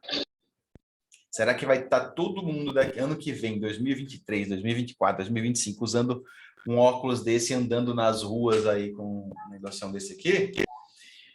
Penso eu que não. Por quê? Primeiro, deixa eu falar um pouquinho sobre as possibilidades aqui dos equipamentos, né? Entrar no metaverso, entrar em experiências imersivas, digamos assim, ela não é tão cara quanto se imagina, né? Porque com R$5 e um celular, você consegue montar o cardboard do Google, que você imprime esse molde, dobra, coloca 2 lentes que você compra lá no eBay, lá na China, lá no AliExpress, e monta um óculos desse por R$5, ou compra um prontinho já de R$50 no Mercado Livre, ou o que for. Até chegar nesses óculos mais caros, né? Como o Oculus Quest, por exemplo, que é esse que eu mostrei aqui, que não é o mais caro, é o que está na base, inclusive, é um dos mais baratos, mas que já permite muito mais imersão, tá? Com qualidade de resolução, de atualização de tela e possibilidade de interatividade muito maior que apenas usar o celular. E a gente segue com ideias de realidade aumentada, como o Microsoft HoloLens, né? Que aí você chega a equipamentos de R$40 mil. Esse aqui, se você comprar ali pertinho de Lorena, no Paraguai, por R$2.500 você dá conta. Se você comprar no Mercado Livre, no Amazon, é 3.000 e poucos. E a gente já pode começar a investir nesse tipo de coisa, porque o cliente, vendo, o Lorica está muito envolvido aí com a neurociência, com a neuroarquitetura, de sentir, né, perceber as sensações do cliente, medir isso até com os equipamentos que ele comprou lá, que coloca na cabeça, assim, tal, ver como é que ele está se sentindo ali dentro do espaço, o que é que ele gostaria de ver, o que é que ele gosta menos ou mais, às vezes até respostas que nem ele sabe falar com a boca, mas que a mente consegue explicar melhor que ele. Mas o que é que eu penso? Que estamos hoje com isso aqui na cabeça, aproximadamente neste momento aqui. Há 20, 30 anos atrás, quando a galera tinha o celular tijolão, e que a coisa evoluiu muito. Olha lá, Lori tinha um desse. Eu não cheguei a ter desse não, porque eu tô com 22, 23 anos, completei 23 agora, esse, esse mês. Então, eu comecei daqui já, por aqui, alguma coisa por aqui. Fui resistente, inclusive, à novidade do celular. Nunca gostei muito de celular. Sempre a galera sofreu muito para conseguir falar comigo com o telefone, então fui resistente.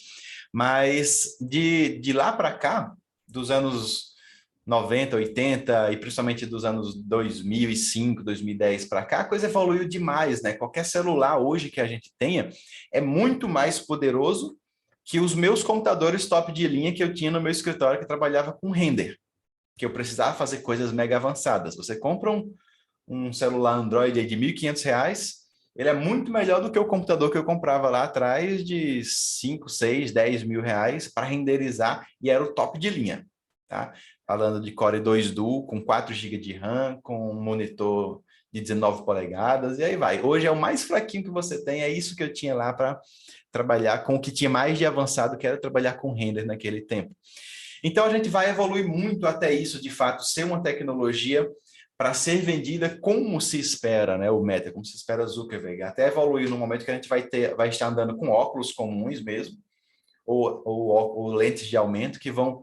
Você vai olhar para uma obra e você vai ver tudo aquilo em realidade aumentada, vendo informações sobre as obras, sobre as pessoas, sobre etapas de projeto, sobre próximas coisas a serem construídas, a ver possibilidades, ver um móvel diferente aqui ou ali, simplesmente olhando e selecionando com a pupila e você mexendo com isso. Quando isso vai acontecer? Já existem experimentos com isso acontecendo, tá? Hoje. Então, não está muito longe da gente, não. Por isso que a gente sempre fala sobre oportunidades. E falar sobre oportunidade, quando ela está começando a engatinhar bem ali, ela já nasceu, já é um bebezinho ali, já está começando a andar, é o melhor momento de se aproveitar elas, né? Porque a gente consegue, como o Lori sugeriu ali no começo, ir fazendo essa adaptação na medida que você vai tendo essa possibilidade, sem precisar ir no rush ali, na correria, para implementar de última hora, porque senão seu escritório vai fechar ou vai perder um contrato. E a gente fala do metaverso já há muitos anos, né? Isso aqui é um jogo dos anos 90, aí, Ultima Online. Foi o primeiro que eu joguei na vida, online. Finalzinho dos anos 90, 98, 2000. Alan, você acabou de entregar que você não fez 23 anos. Não, isso aqui eu estava com 3 anos de idade. 2, sei lá. Entendi. Tá. Estava jogando, já tinha começado. Aí, isso aqui já é gente real. Isso aqui são pessoas, são personagens que estão jogando de casa na sua incrível internet de escada, 56K no modem, e já estão comprando, já estão vivendo, já estão trabalhando dentro desse jogo, tá? São pessoas reais. Depois a coisa já foi evoluindo para jogos como Second Life e tal, até chegar hoje em dia, né, em fazer reuniões, trabalhar de fato. Enquanto o Zoom foi uma ferramenta fortíssima, né? A gente está aqui trabalhando num metaverso, o Zoom, cada um em sua casa, num mundo virtual, mostrando nossas câmeras. Já tem outras experimentações seguindo mais em ambientes mais imersivos, usando esses tipos de óculos, né? Que você tem o seu avatar, você tem seu personagem, você pode interagir com as pessoas, você pode tocar nas pessoas. Existem roupas, existem luvas que você pode tocar no ombro, ela vai sentir que você está tocando no ombro dela. Tem muito vídeo disso aí, não é tão inacessível, são coisas que quem quer investir nisso já consegue fazer isso. Não sei se Lori já investiu nessa parte também, mas a coisa já ficando cada vez mais perceptiva, né, de se você conseguir fazer essa imersão dentro desses espaços. Muita gente ainda se preocupa com, mas esse ambiente assim, parece um joguinho, parece um desenho, tal, não me agrada tanto. Assim como os jogos antigamente eram isso aqui, era um desenho, e as coisas partiram para isso aqui, para coisas mais realistas, e partiram, inclusive, para coisas como essa daqui, que hoje você já consegue criar avatares ultra realistas. Esse aqui é o meu personagem do metaverso lá no Unreal, e basicamente eu me escaneei, tá? Com fotografias ou com o Kinect. Esse aqui foi com o Kinect do Xbox. E a partir daqui a gente faz a nossa transcrição para o MetaHuman e começa a usar isso dentro dos ambientes virtuais. Então, imagina, daqui a pouco não, eu já consigo fazer isso hoje. me colocar dentro do meu ambiente interativo no Unreal, colocar o cliente que eu acabei de modelar, que eu tirei uma foto dele, colocar ele com a família dele dentro do espaço dele, e ele entra com um óculos desse daqui, e está vendo a família dele toda lá. Ele entrou, ele seleciona o personagem, selecionou ele, aí tá a família dele, tá a esposa lá no sofá, tá os filhos brincando ali no fundo. Olha que experiência interessante, começar a se envolver nesse nível, né? Acho que alguém ligou o microfone, não foi sem querer aí ou não. Mas a coisa também começou lá atrás, né? Esse era eu lá do Second Life, lá nos anos 2000 e poucos. Esse era eu que vivia eu mesmo, praticamente, com cabelo menor, e depois eu me transformei nesse aqui. Eu passei a ser esse aqui e andava com um gato no ombro, conversando lá com a galera. Era sucesso, lá na calçada de Copacabana. Hoje eu tenho alguns personagens que me acompanham, alguns avatares. Esse é o Nala, que é Alan ao contrário, que ele é quem fica fazendo as perguntas no YouTube, no Instagram. Alan, mas eu não entendi tal coisa. Alan, meu celular é fraco, como é que eu faço? Tal. Com a vozinha assim mudada. E já estou nesse ambiente, né? No cinema já tem aí Matrix, que é a própria representação do metaverso. Você vive num mundo completamente virtual, sem sequer saber que ele é virtual. Como existem várias teorias aí de filósofos, de pessoas aí que estão se envolvendo, até da NASA, um cientista da NASA estava mostrando esses dias, comprovando, tentando convencer que a gente hoje vive numa realidade já virtual. Alguém está controlando a gente, às vezes a gente mesmo, ou a gente é NPC, não sei, mas tem essas teorias louconas que eu gosto muito de assistir sobre isso. Mas esse é o caminho, ele começa lá de trás até evoluir num ponto mais realista, num ponto mais imersivo, num ponto que seja mais palpável, né? Que seja mais comum de você estar com o celular todo o tempo no bolso, ao invés de estar com um bichão gigante na cabeça aqui, que não dá nem para carregar para os lugares, você tem que estar com isso em casa ou no escritório, e você usa em momentos específicos, né? Alan, mas dá para ganhar dinheiro com isso? Dá, desde lá de trás, vendendo itens. Você pega os itens nos jogos e vende, tá? Que é o começo do tal do NFT, do NFT que o pessoal hoje tanto fala, né? De você criar objetos virtuais e passar a vender isso no online. Eu já comprei muito, eu já vendi muito, já ganhei dinheiro, já perdi dinheiro, vendendo e comprando item para jogar no meu metaverso dos meus joguinhos lá. E até, ultimamente, eu não estou comprando mais não, porque eles estão evitando os pay to win. E aí, como o Lorei estava falando, né? Nike, loja Dior, roupa, comida, tudo está se envolvendo já com esse mundo, né? Empresas gigantes. Então, quando as empresas começam a se envolver, empresas grandes começam a se envolver com isso daqui, aí que a coisa explode. Claro que a gente teve uma queda agora aí no uso de criptomoedas, de NFT e tudo mais, mas é aquela fase que a gente está meio perdido ali, né? Entre pandemias e guerras e tudo mais, e vamos ver os próximos passos.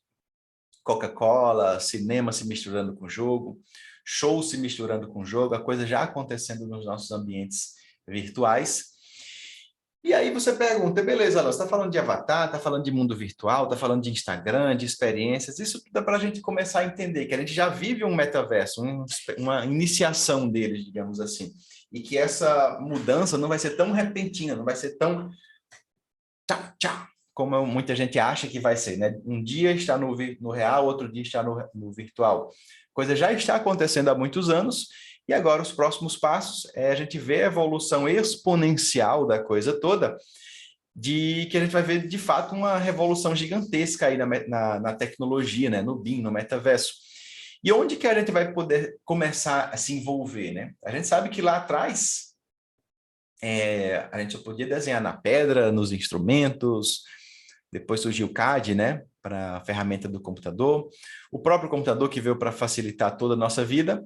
A gente começou a falar de BIM, sair do 2D, pensar no 3D, e aí depois do 3D pensar em BIM, que não é só um 3D, é um 2D, mais um 3D, mais informação, mais o pensar na obra, não é mais desenhar, agora é construir na obra, e aí quando a gente começa a construir para a vida real, não simplesmente desenhar para a vida real, desenhar projetos para a vida real, mas construir de acordo com como a obra deverá ser construída, aí é quando a gente começa a ver um monte de nichos novos se abrindo, né, de oportunidades se abrindo em diversas áreas. decreto já está no ar, já tem um monte de coisa cobrando aí para o BIM, mas quando a gente fala especialmente no metaverso, a gente começa a ver um monte de coisa empurrando a gente cada vez mais para o virtual, né?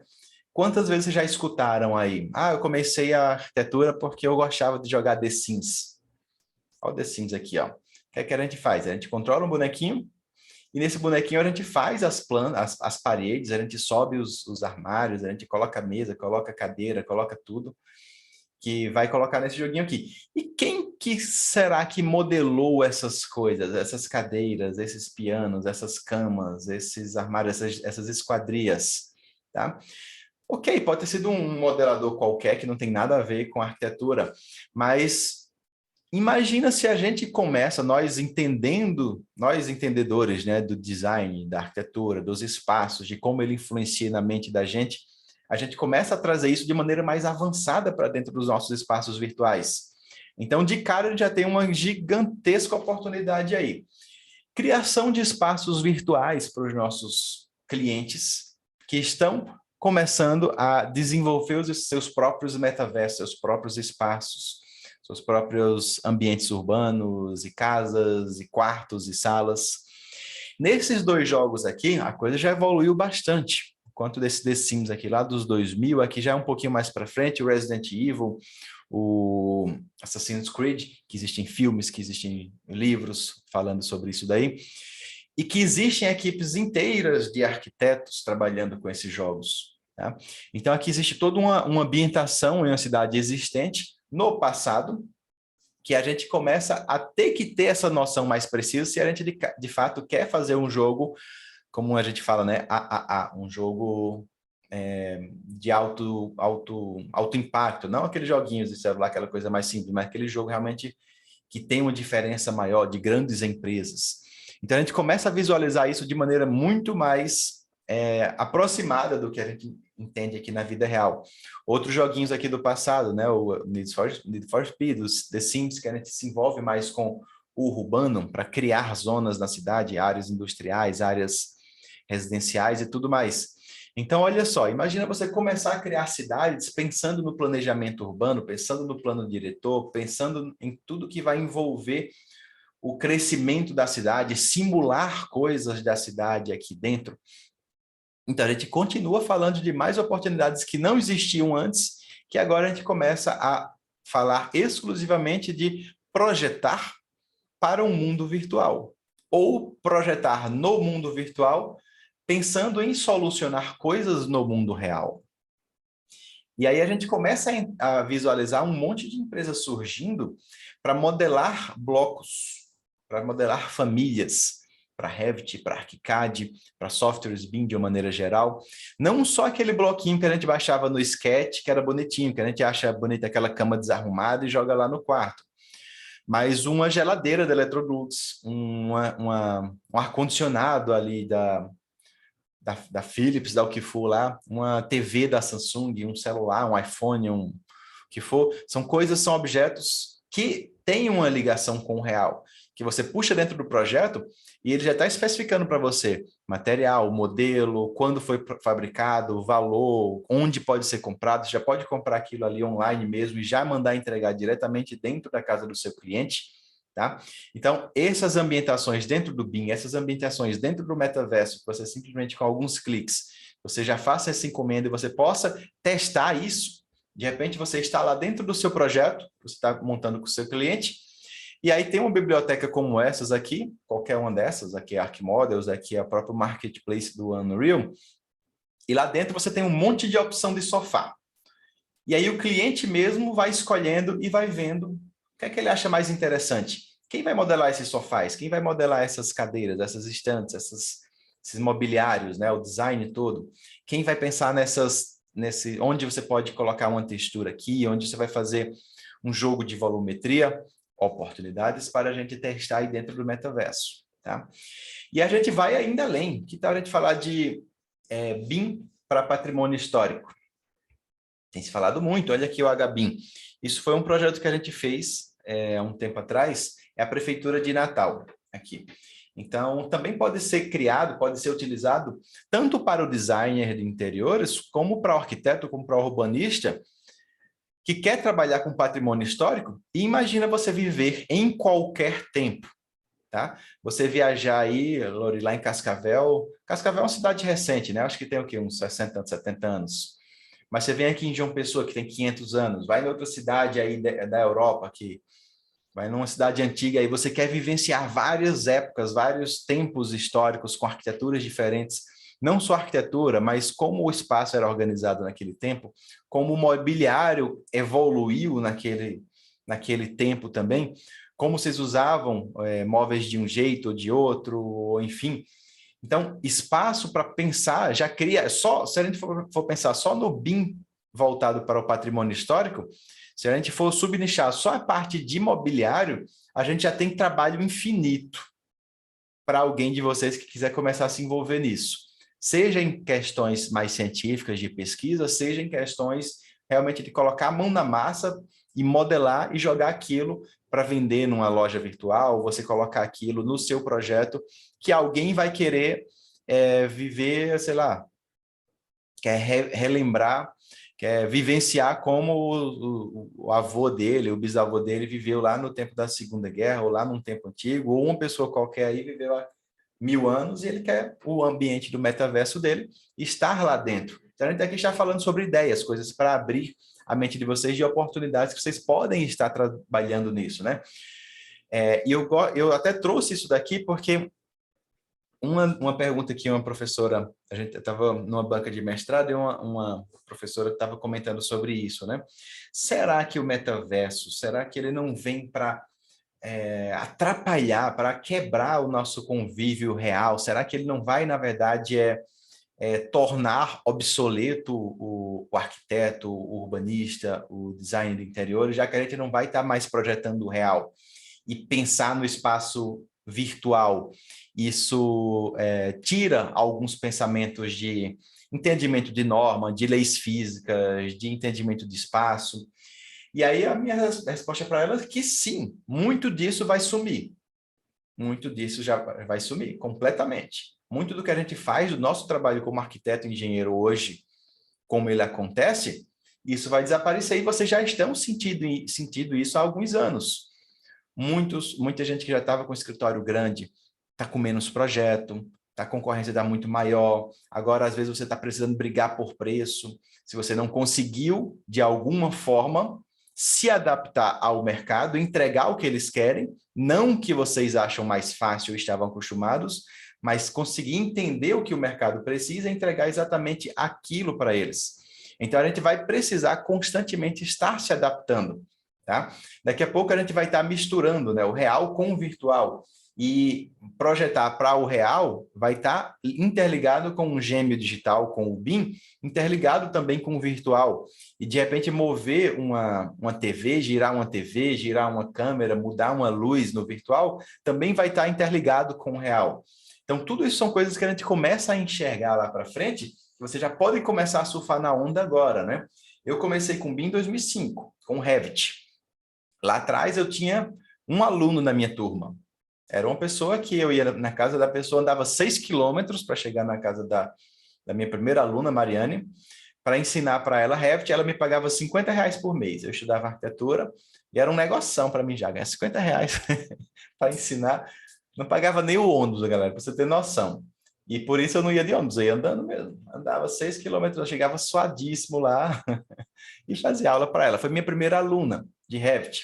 Depois começaram a ir lá para casa. Eu já tinha meu computador, Alan, só vou atrapalhar você. Galera, foi nessa época que desenvolveram a máscara que a gente usou na pandemia. Ele chegava suado, a menina desenvolveu um artifício chamado máscara que a gente veio a utilizar agora na pandemia. Para você ver como as coisas evoluem, né? Como começam, né? Não podia perder, queridão. E aí, depois eu comecei a ter 2 alunos, 4 alunos, 20 alunos numa sala de aula, 75 alunos numa sala de aula do IPOG, ensinando Revit, ensinando BIM. E a partir de agora é daí para o infinito, cada vez mais gente procurando sobre isso. Mas precisei começar lá em 2005, dando essa minha primeira aula, para muitos anos depois começar a colher os frutos, né? Se eu tivesse esperado, Revit, não sei. Muita gente pensa, não vou começar a mexer no Revit, porque o pessoal aqui na cidade só mexe no AutoCAD, no Sketch. Ninguém quer saber desse negócio de BIM ainda. Quando todo mundo estiver usando, eu começo.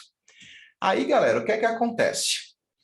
Enquanto você está esperando, você é somente mais uma pessoa que está oferecendo um serviço tradicional, entre milhares de outros, e a coisa vai começar a evoluir, e no futuro o seu planejamento está simplesmente sendo para continuar sendo só mais uma pessoa que já faz o que todo mundo faz, que é trabalhar com Revit, trabalhar com BIM, daqui a uns anos. Hoje a gente ainda fala, né, que 10% dos arquitetos e engenheiros, existem as pesquisas mostrando isso, estão envolvidos de alguma forma com softwares BIM.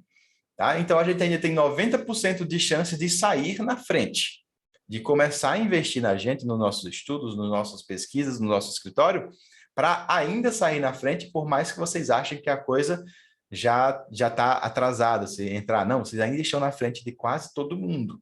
Tá? E aí vocês começam a emergir um pouquinho mais ainda, ó, só para dar uns exemplos finais aqui, para fechar por hoje. O que é que a gente pode trabalhar ainda dentro do metaverso? Eu vou ter que criar um ambiente virtual, vou ter que montar o meu ambiente dentro de um espaço de uma outra pessoa. Não, hoje você já pode, por exemplo, fazer alguns ensaios de gerar passeios virtuais, renders em 360, que você cria e deixa o cliente já passeando pelo ambiente dele através dos seus renders 360, não somente uma imagem, mas um passeio mesmo, né? Você pode hoje pegar um projeto que você está criando para o cliente e vai lá na obra dele, no terreno real, no condomínio fechado lá que ele mora, e você liga o projeto dele e você literalmente vai andando dentro da obra dele, seja com um óculos virtual desse, seja com um celular comum. Tudo isso aqui que eu estou mostrando agora nessa etapa finalzinha aqui, você pode fazer com o seu celular. Não precisa nem do óculos de R$3.000. Pode ser celular de R$1.500, que você, olhando para ele, você vai caminhando e vendo. O meu mestrado foi justamente falando sobre isso, sobre o processo de projeto usando realidade aumentada. Então, a gente fazia o georreferenciamento do projeto, e aí eu ia com o celular andando pela obra, olhando para cima, para baixo, para trás, para o lado, não existia esse óculos ainda. A gente subiu num prédio, tirou umas fotos de cima, e a gente começava a ver essa experimentação dos alunos, né? Eu apliquei isso dentro de sala de aula, o pessoal já animadíssimo, entendendo melhor o projeto dele, vendo o entorno ao redor, dentro do projeto, olhando para uma janela e vendo o lado de fora. E do lado de fora, vendo o lado de dentro, em realidade aumentada, como esse caso aqui, né? Ó, aqui eu coloquei o MASP em cima da mesa, que foi uma modelagem que a gente fez aqui no Revit, mas eu também coloquei esse MASP aqui em frente em casa, esses dias. Está lá no meu Instagram. Então, estou morando agora em frente ao MASP, porque eu coloquei na Avenida Paulista, E nem se mudou, né? Tá em aqui. João Pessoa e tá morando de frente ao MASP. Coloquei no lote lá. E aí você pode seguir ainda com outros aplicativos de realidade aumentada, por exemplo, para fazer levantamentos. Isso aqui é feito com celular, ó. Isso aqui eu fiz lá na casa de um amigo meu, Daniel, e medi o ambiente com o celular. Ele já me dá aqui planta baixa, já me dá 3D, já me dá tudo que eu preciso aqui para eu já levar para casa e ter as medidas para medir, né, de maneira mais rápida, mais assertiva. Trabalhar com hologramas aqui, gatinha aparecendo, atrapalhando aqui meu holograma. Então, muito provavelmente esses hologramas também aqui, ó, você faz uma projeção em um acetato, em um vidro, também daqui a pouco todo mundo estar utilizando isso daqui em coisas mais reais, digamos assim, né? Para reuniões, para show, já existe tudo isso. Você testar o seu mobiliário, o seu projeto de interiores, colocando o seu próprio móvel ou o que for, dentro do espaço real e vendo se ficou legal ou não, com o celular que você já tem aí hoje, qualquer um. Depois vocês me pedem lá quais aplicativos você usa, que eu uso, né? E a gente finaliza com Revit, ArchiCAD, Unreal, que é aí onde entra o que há de mais avançado aqui no mundo do render, da integração, da imersão. É onde a gente começa a falar, galera, de não somente entregar um render parado, né? Mas aqui é um render em tempo real que você pode visualizar no seu celular, no seu computador. O cliente não precisa ter o Revit, ele não precisa ter o Max, 3D Max, ele não precisa ter o Lume ou o V-Ray. Você pode criar um aplicativo no Unreal que ele vai poder passear pelo seu ambiente e interagir com o ambiente, tá? Aqui, ó, ou com um óculos desse ou no computador, eu estou andando, estou vendo coisas, a cortina se mexendo, estou abrindo uma porta, eu estou ligando uma luz, eu estou mudando um móvel de lugar. Aqui, ó, as coisas bem interessantes aqui. A planta, assim, mega realístico. Isso daqui é um projeto de um sócio meu que a gente está fazendo um treinamento, ensinando justamente esse processo de Revit com Unreal, tá? E muito disso a gente também vai ensinar na nossa pós-graduação do Master BIM. Claro que a gente não vai focar 100% no Unreal como esse, na interatividade como essa, que você pode trocar um móvel, trocar uma geladeira. Se eu estou com um joystick desse, dentro desse ambiente, eu posso pegar essa cadeira e mover ela de lugar. Ah, não gostei desse quadro aqui, vou mover mais para a esquerda, mais para a direita. E o cliente vai tendo essa oportunidade de viver o espaço dele. Ele mesmo dá as ideias dele ali, enquanto vocês estão em reunião de aprovação de projeto, enquanto vocês estão em reunião de briefing. De repente, num briefing, você mostra um ambiente desse e ele já emerge ali, o que é que você prefere? Esse. E ele começa a brincar lá dentro do ambiente dele. Isso, galera, o nome disso é diferencial. O nome disso é ele chegar em casa desesperado para mostrar para a filha, para o tio, para o avô, para os amigos. E o que é que traz cliente para a gente? É o boca a boca, é o networking. Então, é o que mais vende para a gente. São outras pessoas que estão satisfeitas com o nosso trabalho e indicam a gente. E aí vai até o infinito também. Quanto melhor você faz o trabalho, ou quanto pior, também as coisas se espalham rápido. Então, aqui tem algumas das possibilidades do que a gente pode mexer, né, em termos de interatividade dentro do Unreal, trazendo a partir de um modelo BIM, trazendo informação do modelo, levando isso para a obra e principalmente investindo aqui em apresentação, em visualização, que é uma coisa que encanta demais o nosso cliente, né? O cliente, acho que a gente vende muito mais um projeto bonito, um projeto bem apresentado, do que um bom projeto. Se você vai apresentar para o cliente dizendo, aqui a gente seguiu a norma tal de representação gráfica e a gente usa o BIM, e a gente usa o Revit, e a gente tem que usar esse caderno aqui de especificação para... O cliente vai dormir na sua apresentação, aí ele vai ficar com sono ali de tanto informação. É igual aquele colega nosso que começa, você está falando uma coisa bem legal, ele começa a falar de política e não cala mais a boca. Tem esse. Quem gosta de falar de política, beleza, fica lá no bate-boca. Mas senão você começa a ficar triste, começa a ficar cansado, tal, e só quer ir embora. Mas se você traz uma apresentação mais imersiva, o cliente está doido para fazer mais reuniões com você, para ele ver isso com todo mundo. Então, a ideia é sempre aquela, galera. 5, 10 anos atrás, se você tivesse começado com o BIM, tá? Onde você estaria, né? Se você tivesse começado a se envolver com o BIM para interiores, para o BIM para edifício, que for há 5, 10 anos atrás, onde vocês estariam hoje? Eu conheço muita gente que trabalha com Revit, muita gente que trabalha com AutoCAD, com SketchUp, que pensam interiores de maneira ainda tradicional. Mesmo usando o Revit, ainda usa ele assim, só para acelerar o projeto, digamos assim. Mas a nossa proposta aqui, da nossa pós-graduação de BIM, não é que vocês sejam só mais uma pessoa que vai usar o Revit para fazer o mesmo que o SketchUp fazia, mas sim pensar nisso integrado com outras disciplinas, com o elétrico, com o hidrossanitário, com a estrutura, com o edifício, com o entorno, com tudo. O BIM é muito maior do que apenas aquele projetinho fechado, aquele design fechadinho ali que você vai apresentar para o cliente. Então, ele vai muito mais além, tá? Aí dá conversa para horas e horas e horas, mas é isso, galera. A questão não é bem gostar ou não gostar do metaverso, do BIM, é escolher surfar ou não a onda, não é se, é quando. Colhe os melhores frutos, quem chega primeiro. Sendo assim, galera, convido vocês todos para virem para o lado BIM metaversico da força e contar com a gente. A Darth Vader aqui, ó. Eu gosto da hora que ele coloca o óculos.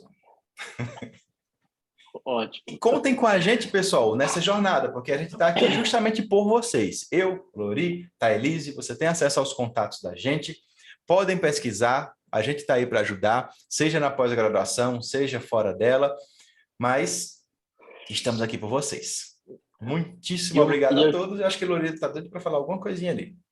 Eu queria trazer um pouco desse cenário assim sobre trazer duas questões aqui, uma em relação ao cenário e outra em relação à tecnologia. Em relação ao cenário, nós temos algo muito, muito vantajoso ao nosso favor, que é a visão que existe internacionalmente do Brasil enquanto um produtor de design. Existe uma revista mexicana sobre arquitetura de interiores chamada Moblaje, se escreve M-O-B-L-A-J-E, seria Moblaje com J, né? A Moblaje é a maior revista do México em relação à parte de design de interiores, arquitetura de interiores, e recentemente eles publicaram 2 artigos meus, a convite deles, justamente para falar sobre os chamados X-Projects, ou seja, os projetos de múltiplas realidades, né? Vinculados especificamente à parte de design de interiores. Então, é gratuita, tá? Se quiserem, tem claro, a versão impressa na banca lá na Espanha, perdão, lá no México, ela é cara, mas você consegue folhear a revista gratuitamente pela internet. É só colocar ali Moblaje no Google que vocês vão achar. Então, se eu não me engano, tem um artigo meu que saiu em março e outro saiu agora, acho que em agosto, tá? E por que esse convite? Né? Por que chega um convite lá do México para um cara que está aqui no Brasil? Porque o Brasil felizmente tem essa visão no cenário internacional de que nós somos grandes produtores de design. E isso é uma coisa muito, muito boa. Não apenas dentro da América Latina, de modo geral, ou especificamente aqui para nós na América do Sul, mas ao nível mundial a gente temos essa imagem muito positiva. E, de fato, você aliar isso ao que está acontecendo, né? Ou seja, esse cenário positivo a uma dinâmica que você pode entregar, melhor ainda. E o segundo ponto que a gente falava de tecnologias, Alan, eu estou participando com um grupo de pesquisadores de uma startup nos Estados Unidos, mais especificamente em Chicago, e eles estão desenvolvendo um equipamento que lembra muito um fone de ouvido, daquele de arco, estilo esse que você está usando, só que ao invés de ter aqui o fonezinho para colocar a nossa orelha, o arco vem e faz um semi-arco para cima de novo. E esse equipamento, ele, por enquanto, no modelo atual da tecnologia, ele consegue apenas captar a ocorrência de sinais. É essa aí mesmo, Moblaje. Esse aí é um deles, né?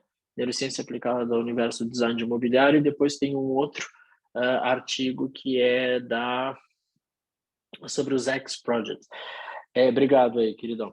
E esse equipamento, Alan e todos que aqui que estão conosco, né? Ele tem a possibilidade de detectar se você está produzindo maior ou menor sinais elétricos através do seu funcionamento cerebral. Ou seja, se eu começar a me concentrar muito em alguma coisa, eu produzo mais sinais elétricos. E a exemplo do que acontece, por exemplo, com uma Google ou qualquer outro sistema assim de acionamento por voz, né? Que você pode ligar o ar-condicionado, ligar uma lâmpada, enfim. Esse equipamento ele aciona outros equipamentos que estejam conectados a ele. Então, hoje a tecnologia que eles estão desenvolvendo lá, eu estou participando na pesquisa com eles, ainda não é possível você selecionar, mas é possível você automatizar. Então, recentemente a gente estava fazendo um dos estudos e a gente colocou uma cafeteira conectada ao equipamento. E aí você ali se concentrando, pensando, quando você produz esse sinal elétrico, e neste caso está ligado à cafeteira, a cafeteira se liga e passa o café. Hoje, na tecnologia que se tem, ainda não é possível, por exemplo, é possível conectar mais de um equipamento, mas esse dispositivo não consegue diferenciar se você está concentrado na cafeteira ou na lâmpada, por exemplo. Então, ele vai ligar os dois. Mas por um comando de pensamento, a gente já está conseguindo manipular coisas, né? Quando vê, Luri, tá igual aqueles filmes de atividade paranormal, né? A luz ligando, o ventilador caindo. E eu tenho que confessar que os testes, eles assustam porque você fica assim, não, é brincadeira, é alguém que está acionando por alguma outra coisa, não é possível que só de me concentrar eu estou ligando a cafeteira. dá um susto, assim, né? Porque ainda não é uma coisa corriqueira para nós. Mas veja bem, como você mostrou ali os celulares, né? Do tijolão, que eu vivenciei o tijolão que a gente tem hoje. E claro, daqui a pouco essa tecnologia está evoluindo muito mais e vai ser possível o equipamento dissociar se eu estou me concentrando na cafeteira ou na lâmpada ou no ar-condicionado e o que vai acontecer. Atualmente ele tem a cara de um fone de ouvido, mas daqui a pouco vai ser tipo um eletrodozinho colocado, sei lá, subcutaneamente e você fez tudo, né? Então, como você diz, o céu é o limite aí, né? Mas enfim, só para compartilhar com a galera que isso não é futuro, não. Já está acontecendo. Ou seja, galera, segue o Lore aí que ele vai trazer essas novidades. Essa que puder. Assim que possível. Por enquanto, se ele falar disso aí, se ele der os detalhes, ele paga uma multa de... Agora não pode. Agora não pode. Mas enfim, que legal, que legal. Muito bem, pessoal. Vamos ver o que a galera tem para nos trazer aí. Fiquem à vontade para abrir os seus microfones, as suas câmeras, conversar um pouquinho conosco. A galera aí do IPOG também, Wesley, Jefferson, se quiserem trazer alguma questão que tenha passado aí pelo bate-papo e a gente não viu. O pessoal, de vez em quando, fazia algum comentário, puxava alguma ideia do Rabu, do The Sims, do Unreal, mas foram mais comentários mais soltos mesmo, né? Alan, você quer mostrar o Gator para eles? Para como é que tá sendo as suas reuniões hoje em dia? Que é bem bacana esse modelo. Abre aí, ó. Interessante aqui. Mas se quiser já ir preparando aí os finalmente, tá, Jefferson? Fica à vontade também. Que a gente tinha programado aqui até as 8h30, né? Já passamos um pouquinho. Mostra aí pra gente as suas reuniões de metaverso. A minha reunião aqui é uma delas, né? É um dos que eu tenho feito. Isso aqui sou eu no bonequinho aqui, parece um joguinho de videogame. Mas eu tô até desenvolvendo o meu próprio. Se você falar que o Atari é velho, você vai apanhar. Não, isso aí, isso é coisa de antigamente, Atari. Eu joguei, inclusive.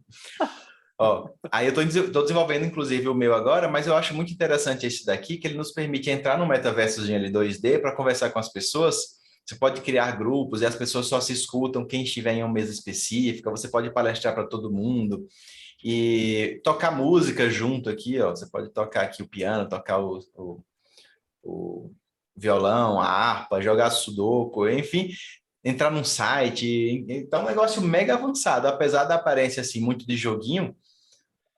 Daqui a pouco isso evolui para um nível realmente imersivo, né? Que já existem várias soluções. Hoje, por exemplo, faz um tempo que eu não entrei, mas tempos disso eu estava entrando quase todo dia no Outspace VR, que é o metaverso da Microsoft, que entra gente do mundo todo, e lá eu ficava conversando em inglês com o pessoal, tentando conversar em alemão, tentando conversar em gente do mundo todo, e lá a gente ficava praticando a língua, treinando mesmo. E aí eu vi que várias pessoas iam com o mesmo intuito, só conversar mesmo.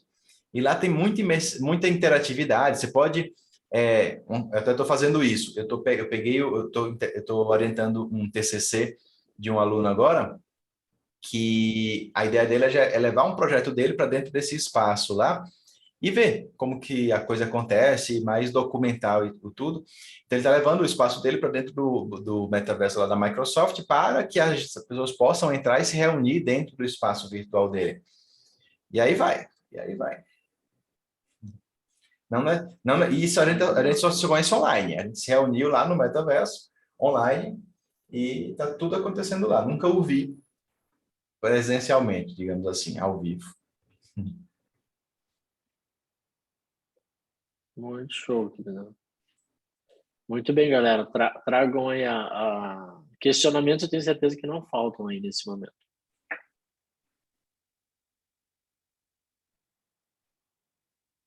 Eu acho que o pessoal tá tímido hoje. Ó, a Caroline tá ali. Acho que ela quer perguntar. Oi, Carol. Não, Carolina, não vou fazer pergunta, desculpa. não, só tô acompanhando a palestra mesmo. Super Carol. E aí, professor, tudo bem? Tudo ótimo. Então, Lori, quer fazer os finalmente aí? Quer dar o... Não, eu acho que esse encontro foi bem o que a gente queria, né? Trazer uma grande perspectiva assim das possibilidades, o que está acontecendo, de que forma que está acontecendo, principalmente a velocidade com que está acontecendo. E isso é algo que faz com que a gente sempre pense assim, caramba, então depois eu vou fazer. Desculpa informar, já era para ter feito, né? Então, essas grandes proposições que o universo do BIM, todas as possibilidades que ele traz, né? E aí é interessante que até bem pouco tempo se enxergava apenas o BIM ali na grande construção civil como um artefato para o grande esqueleto do prédio, né? E esse raciocínio, né? Essa visão de que, opa, um outro universo tão gigante quanto que é o universo do design de interiores, e aí a Thailise traz brilhantemente ali a sua experiência, né? Ela tem esse rostinho assim mega jovial. Essa mulher dorme no formal, gente. Contava pra vocês, você tem experiência pra caramba. E o quanto, né, isso pode ser prático, objetivo, modelo organizacional de processos, de pessoas, de metodologia projetual e assim por diante, né? Vários e vários benefícios que se tem. Então, acho que a gente conseguiu trazer um pouquinho disso e deixar o convite aí para a galera entrar aí no site do IPOG, conhecer toda a estrutura do curso e estar aqui, né? O Wesley, o Jefferson estão aqui para dar toda a assistência também, então estou à disposição de todos aqui. Agradecer a todos por terem estado aqui conosco esse momento. Todo mundo, né, tem uma agenda apertada, fim de dia, cansado, enfim, e se dispondo a estar aqui, a gente agradece muito. E agradecer os meninos aí do IPOG, né, pela gentileza de sempre organizar e promover aqui esses encontros. E, claro, Alan, Thailise e todos os avatares ali do Alan pela parceria e por esse momento conosco, né? Então é isso, pessoal. Muitíssimo obrigado. Sucesso total aqui para todos nós. Eu acho que a gente conseguiu passar bem aqui um resumo do que está acontecendo, do que vai vir. Aproveitem, contem com a gente. E é isso. É isso, pessoal. Para quem quiser seguir a gente, olha só, a gente aqui, nossos perfis é tudo nosso nome e sobrenome, tá muito fácil. Bem fácil. Loricrisa, O meu tá até aqui Girardi. na tela ali, ó, @Loricrisa. Tá sim, tá sim. O Alô ali, Alô Araújo, só que o Alô ele se deu um sobrenome novo, tá? Que ele sempre é reconhecido como o do Revit, Alan entendeu? do Revit. Aí ele aceitou o sobrenome, é o Revit. Ele até comentou que queria ter um gato e um cachorro, porque aí o gato seria Revit e o cachorro seria Bin. Aí, tipo, Bin não é Revit, sei lá, alguma coisa assim. Ou AutoCAD, alguma coisa assim. E, pessoal, é isso aí. Meu nome é Thailise Girardi. Se vocês quiserem saber um pouco mais sobre marcenaria, interiores, no universo do BIM, pode me seguir por aí. Lori, fantástico na neurociência, neuroarquitetura, né, Lori? Maravilhoso aí. E Alan, esse metaverso aí que não tem volta, né, gente? É uma coisa que não tem mais volta. Esse BIM interiores não tem mais volta. Viver o metaverso também não tem. Eu encerro por aqui, eu agradeço vocês. Não sei se o pessoal quer dar uma outra encerrada aqui também, mas eu adorei o público de hoje. E parabéns por estarem aqui hoje. Hoje é quarta, quinta-feira? Uma quinta-feira. Aí para aprender um pouco mais, para experimentar um pouquinho mais, para estar com a gente aí aprendendo e compartilhando também entre os colegas. E é isso aí. Então, professores, desculpa eu não ter entrado antes. Meu nome é Carolina, eu trabalho lá no IPOG, eu trabalho na área de comercial e marketing. Queria agradecer imensamente a Elise, professor Lori, professor Alan, por estarem conosco aqui nessa palestra. Muito obrigada por trazer esse conteúdo, essa apresentação feita com tanto carinho. Pessoal, eu quero agradecer a todos que se inscreveram na palestra, por estarem conosco até agora, e colocar também o IPOG à disposição de vocês.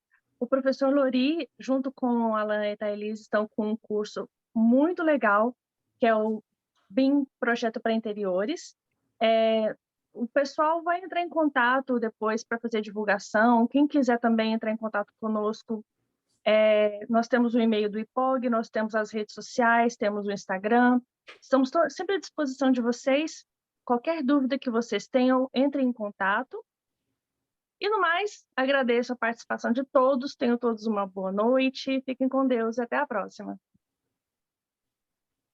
Valeu, obrigado, pessoal. Até breve. Tchau, Obrigado, tchau, boa Carol. noite. Tchau, boa noite. Até.